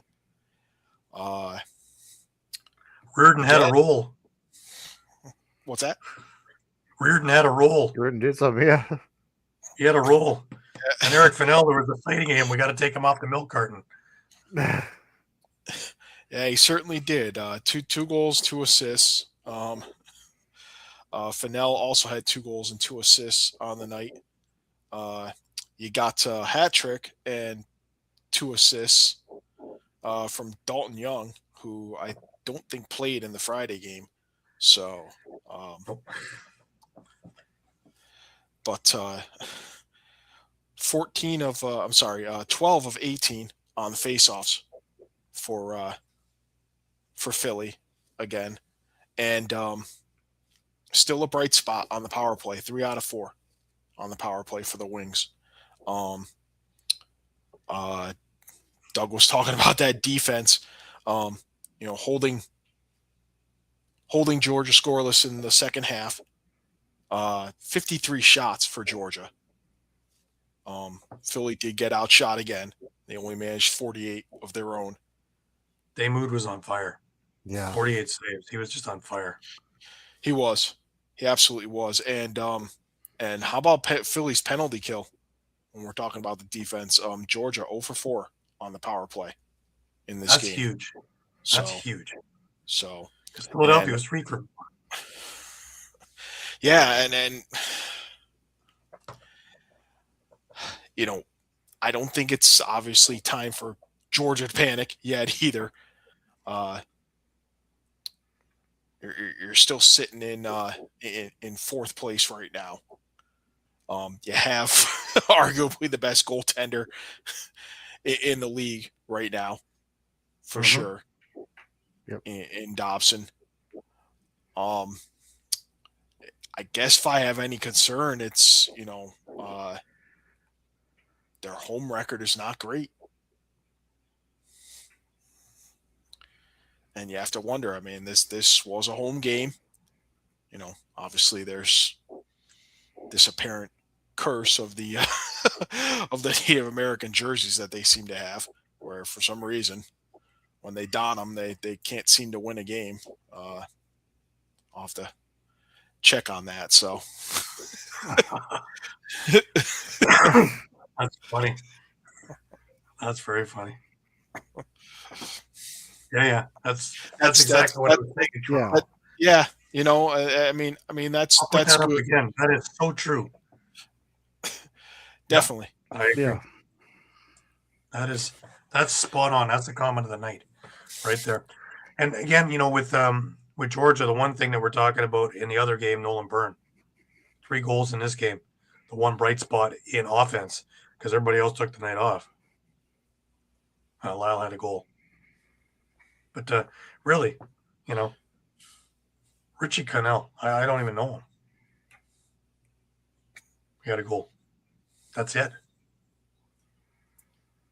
But this was the problem with Georgia before, is they had great goaltending and no scoring. And this brought us right back to the beginning of the year, didn't it? Yeah, it certainly seemed like it. So, and this it doesn't suit well when your goalie only gives up 8 and you can't get enough to win. Yeah, I mean, yeah, but we're seeing a lot of that this year. I mean, how many games were we seen, especially with the scoring down, and by the way, that scoring margin got a little smaller from last year. We're only 124 goals behind last year's pace now through 81 games instead of 142. Wow. But yeah, I mean, with all this reduced scoring, we're still seeing a lot of games where we're looking at a goaltender's performance and say, oh, well, he only let between 5 and 9 goals in, and somehow they're still losing. Yep. Interesting. Well, we still have a few more games that we have to catch up on here. And, here's another interesting game. And a game we didn't really know how to pick and prognosticate. Halifax and Calgary. And it was kind of, all right, Halifax it is. But, as a Rock fan, go Halifax. I want that first overall ball. Right. But, I have the Peterson jersey up behind me, and, he had a game of games for Halifax. He just strapped them right to his back, and, away he went.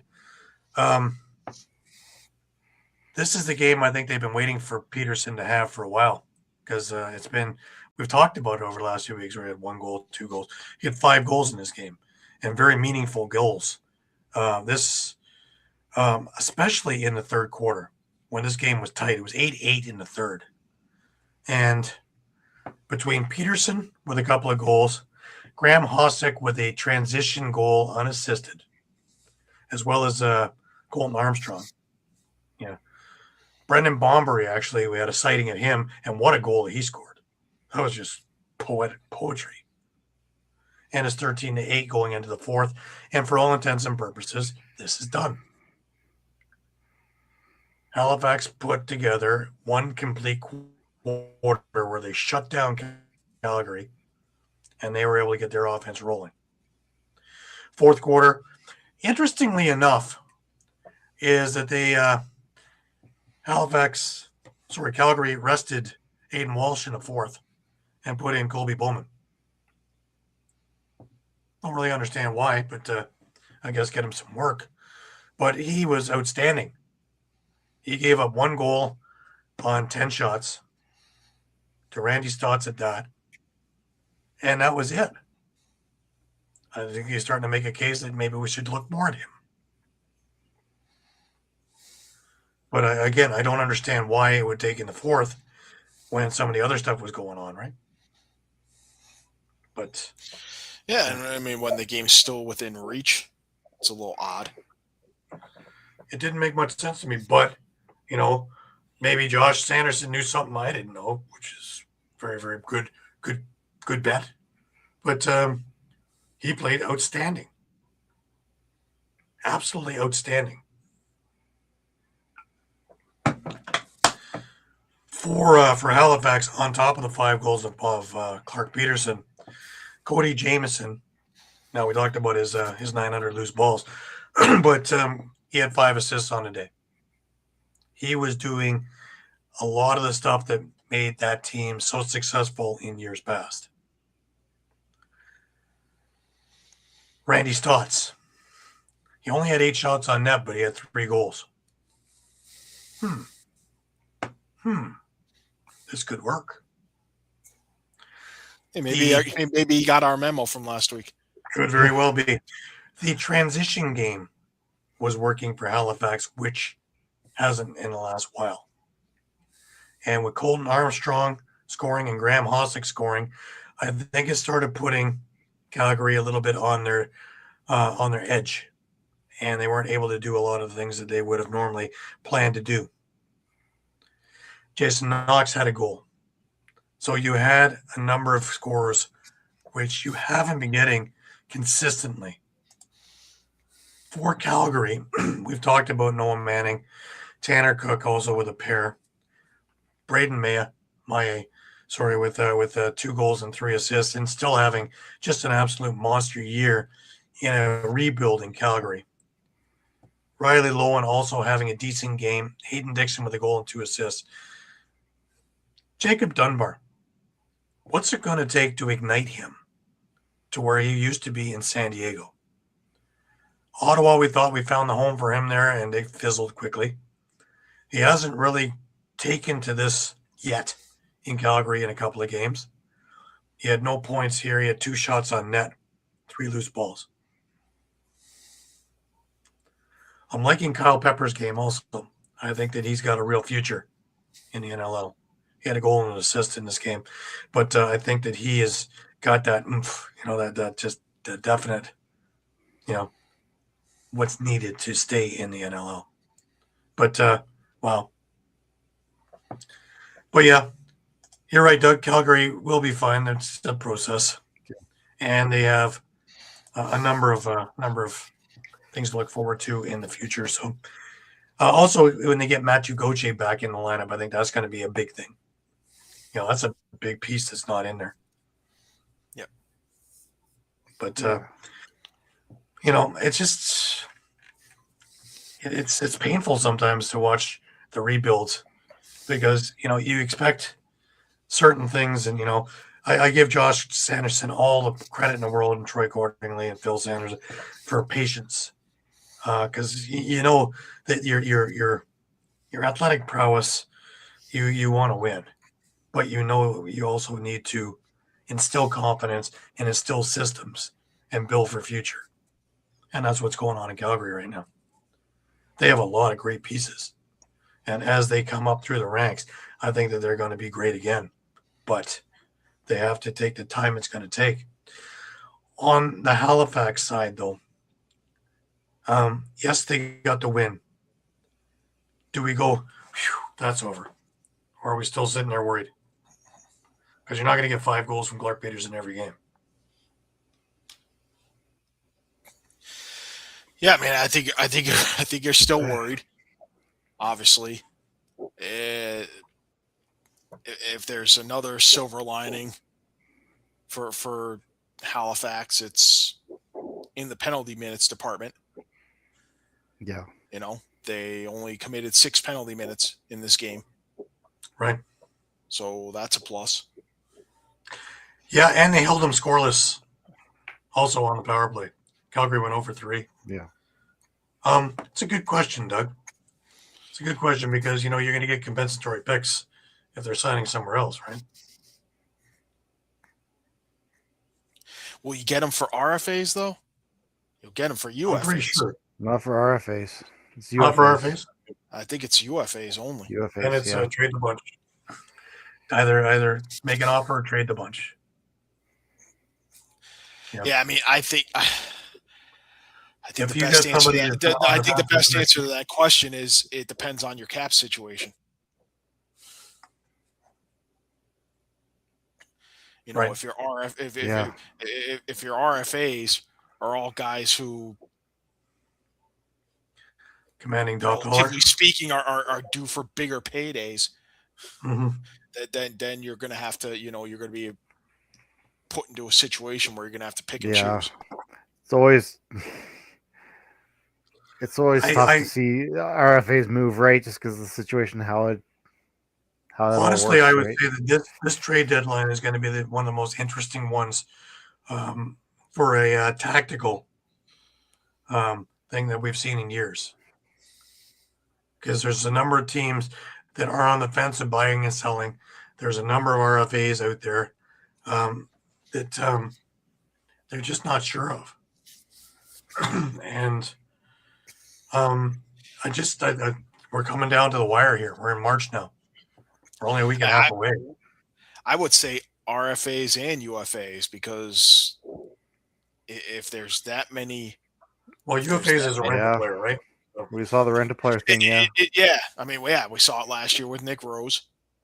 More Well, than Toronto anything. played it to a T, right? Nick Rose, both Corbeil, Desnu. Though they didn't take those two back, there was still an option. But wow, the RFA one this year, we didn't see so much last year. This year might play into I have a feeling bigger, bigger role this year. Yeah. So interesting. All righty, that brings us over to today's game, of all things. Game number 10 of the week. Are you tired yet? Vancouver and San Diego, Mike. Yeah, and another one of these leads that didn't last. Yeah, again. So I mean, it's we're talking about big losers this week. I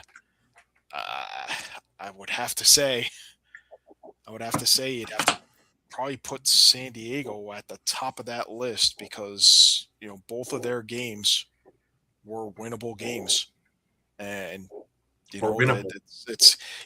well, I mean, to me, this is going to be a little extra demoralizing for the Seals, because of the fact that you blew not one but two 5-goal leads against Colorado.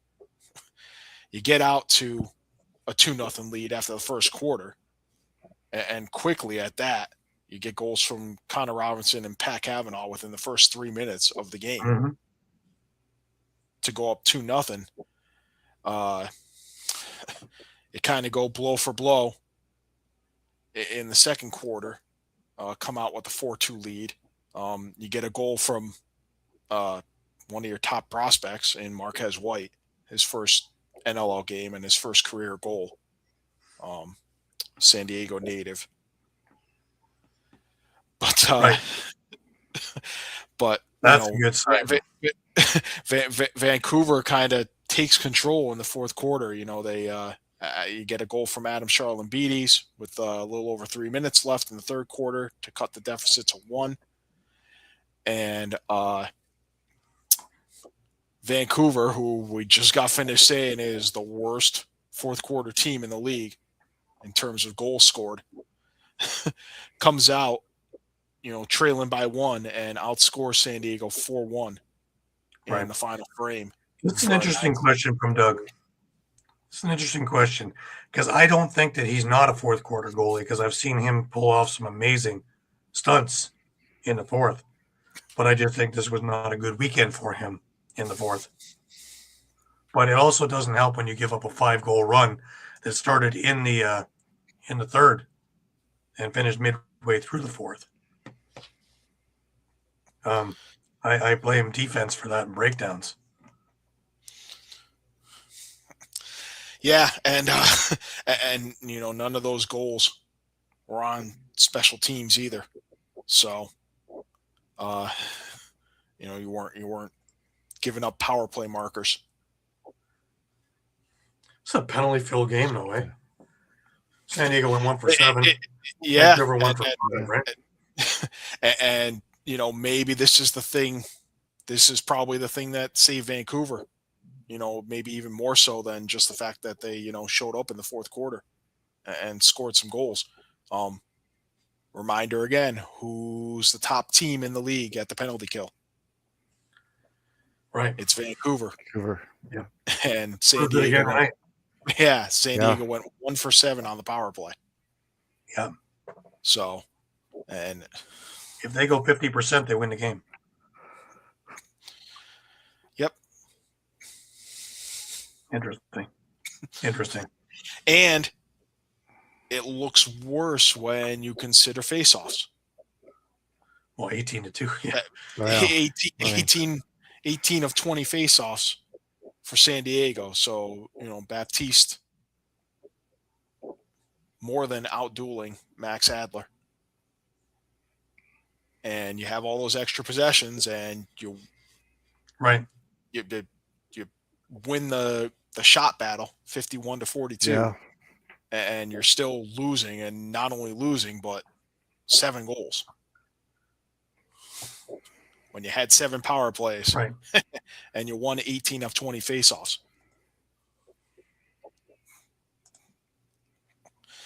So, I mean,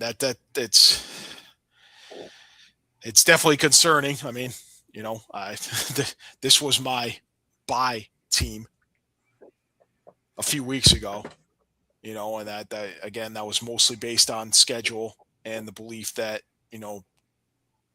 they could adopt an identity where they're the best road team in the league, which, they're still in line for that. Right. Here, Mike, here's the updated standings. And Buffalo, Shawn, is now sitting at 7th, where San Diego's in 8th. So, interestingly enough. Yeah. That looks like it's just on goal differential because they have not played each other yet. So that game will be coming for up. now. Yeah, that game will be coming up, but there's only one meeting between them, and it's in San Diego. Right. And well, we don't even see the bottom, and that's Oshawa's on the bottom there, but Calgary is second from the bottom.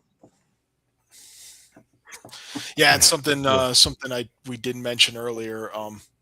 That win by Ottawa, little twofold. Not only did it get them 2 games above 500, but they own Oshawa's first round draft pick in 2026. So if trends continue, they just they not only jumped up in the standings, they jumped up on the draft board to number 1 right now. So imagine. Well, we have a bit of an easier week next week, guys. We have Toronto rocking into Vancouver. Yeah, Toronto rocking into Vancouver, and I'm going to see what Rock team shows up there because,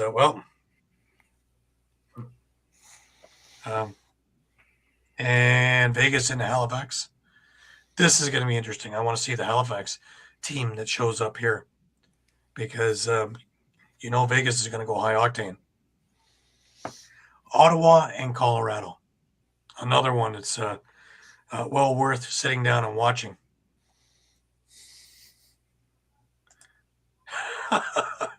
Yeah. Can you imagine? Oh, yeah.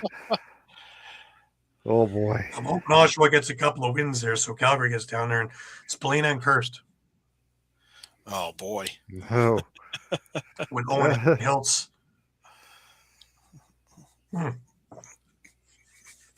And, well, if we're gonna talk about that, not for nothing, but how about Spalina and Philly? They own their own pick.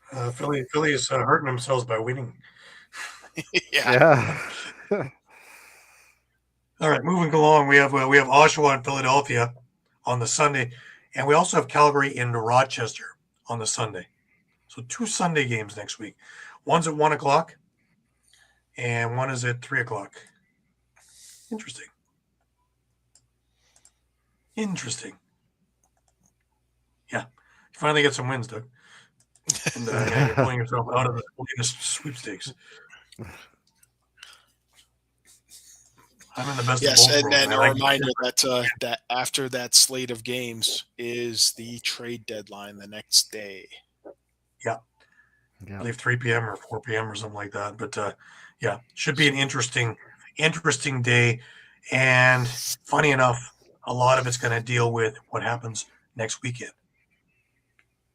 So interesting. What a week. What a week. And it was Bizarro Land. That's the other thing. It's one thing if everything goes the way we kind of figured it and planned it, and like some years past, where everything just kind of rolls along. But everything was Bizarro Land this week. Did anybody have Buffalo for both wins on the weekend on their bingo card? I sure didn't. No, four of us had that. Four of us had them dropping both games. Losing both. Yeah. I had Saskatchewan going 1-1, but 2 L's. Didn't have that on my card. No.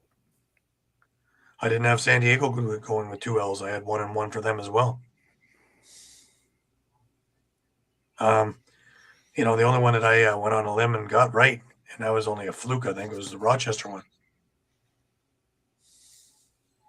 The rest of them blew up in my face. Well, 4 and 6, they blew up in my face. I can still hear, the kaboom. There's still some fallout here, actually. Yeah, none of us had Philly winning a game this weekend. No. And if I would have a chance to bet it again, I probably would have bet exactly the same way. Oh, yeah. 100%. Yeah. But you know what? That day mood factor is huge. When he's on, and we saw it in the President's Cup, when he's on, he can steal it.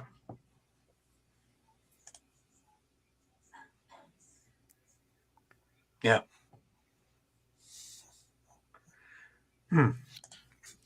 Doug did.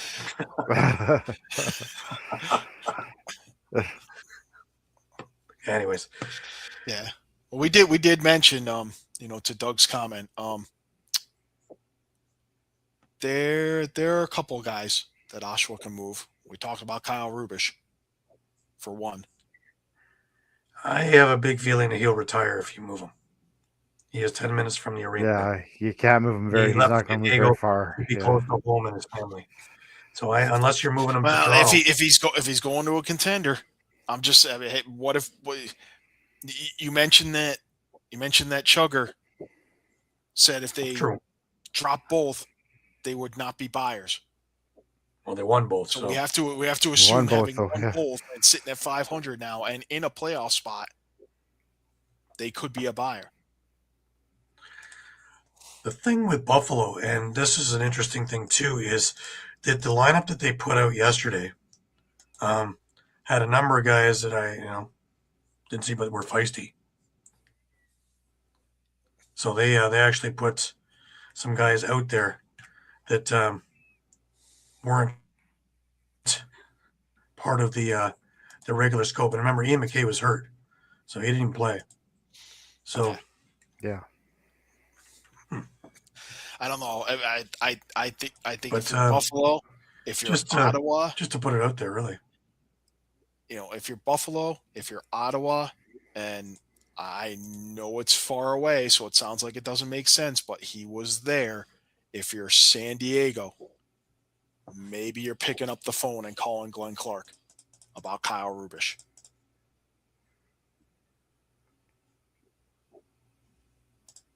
Possible. Yeah. Very possible. Anyways, that's going to be an interesting thing that we're going to be chatting about next week on the show, since we only have half as many games to talk about. And we're going to be talking about who we think will be moving and who we think will be selling. And, we'll have a really good idea since the weekend will be over at that point. Not quite the Rubish of old, but I think that he would be a good piece on a contender. He's not going to be your number one defenseman by any stretch, but he will be your number 3 or 4. Exactly. He's providing depth, championship experience, stay-at-home guy, veteran leadership, and he's won Man Cups as well as NLL championships. So he's well adept at playing with a number of these guys on a number of these teams that are ready to make a play for the championship. So He could be if he's agreeable to it. Make one more push for a championship. That would be pretty interesting. And I think he would be a real asset because he's a great guy and he's going to be a great locker room guy. So we'll see. We'll see. Anyways, just a reminder to everybody that we're on Facebook, we're on Instagram, we're on Thread, we're on X, as well as on YouTube, as well as on www.streampunkentertainment.com. Please visit our flagship on Facebook 3, 4, 5 times a day, as the news is always changing, especially with the trade deadline so near, where things will be happening before that trade deadline as well as on that trade deadline. We are your Kostiuk Lacrosse. We are your one-stop shop. We will have everything up to the minute, up to date as quickly as we can possibly get it to you. Doug, thank you so much for dropping in and joining with the show like always. We really appreciate your input. That brings us to last words. Shawn, let's bring it over to you. Yeah, not much that hasn't already been said. That was a rough week. A lot of things happened that I didn't think any of us saw. And this coming week, honestly, actually, a game I'm kind of interested in is this Oshawa Philly game. Like, you're seeing two teams that are really struggling. I'm just curious to see which one will step up to the plate. Right. Mike, last words to you. Yeah, I'm looking at Ottawa and Colorado. I think this is a chance for Ottawa to really step up and to see, if they're pretenders or not. Right. Against Colorado team that's kind of coming off a rough couple of weeks. Right. I am interested in how the Rock represent themselves in Vancouver after this weekend against Buffalo, where they didn't show themselves being great. They started off pretty good, and then they faltered, and the Buffalo pressure got to them a bit, I think.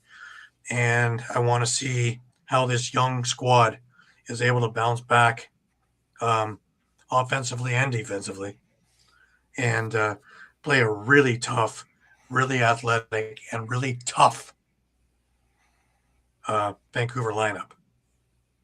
And, of course, Kristen Del Bianco in there. You thought Matt Mintz was tough. You're not going to get any little gifts from him.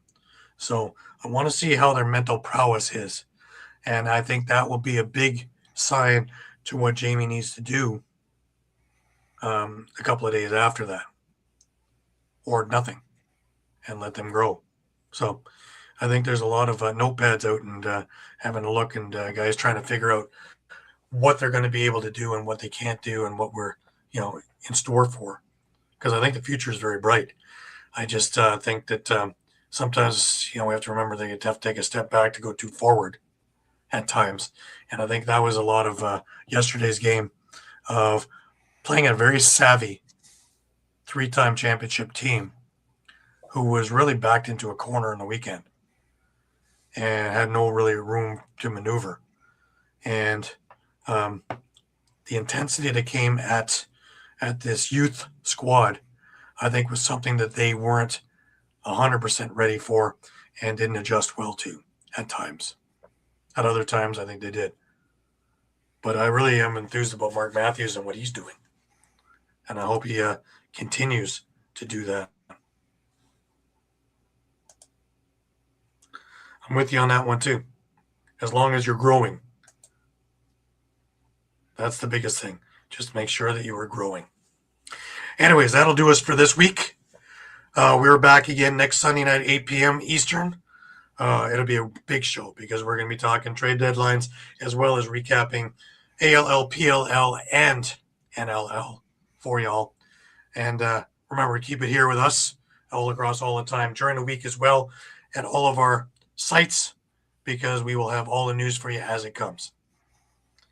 For Shawn Slaght over in Moose Jaw, for Muffler Mike over in Connecticut, I'm Gary Groob in Toronto wishing you the best of weeks. Remember to keep your sticks high, keep your spirits higher, and until we meet again next week, have an absolutely fantastic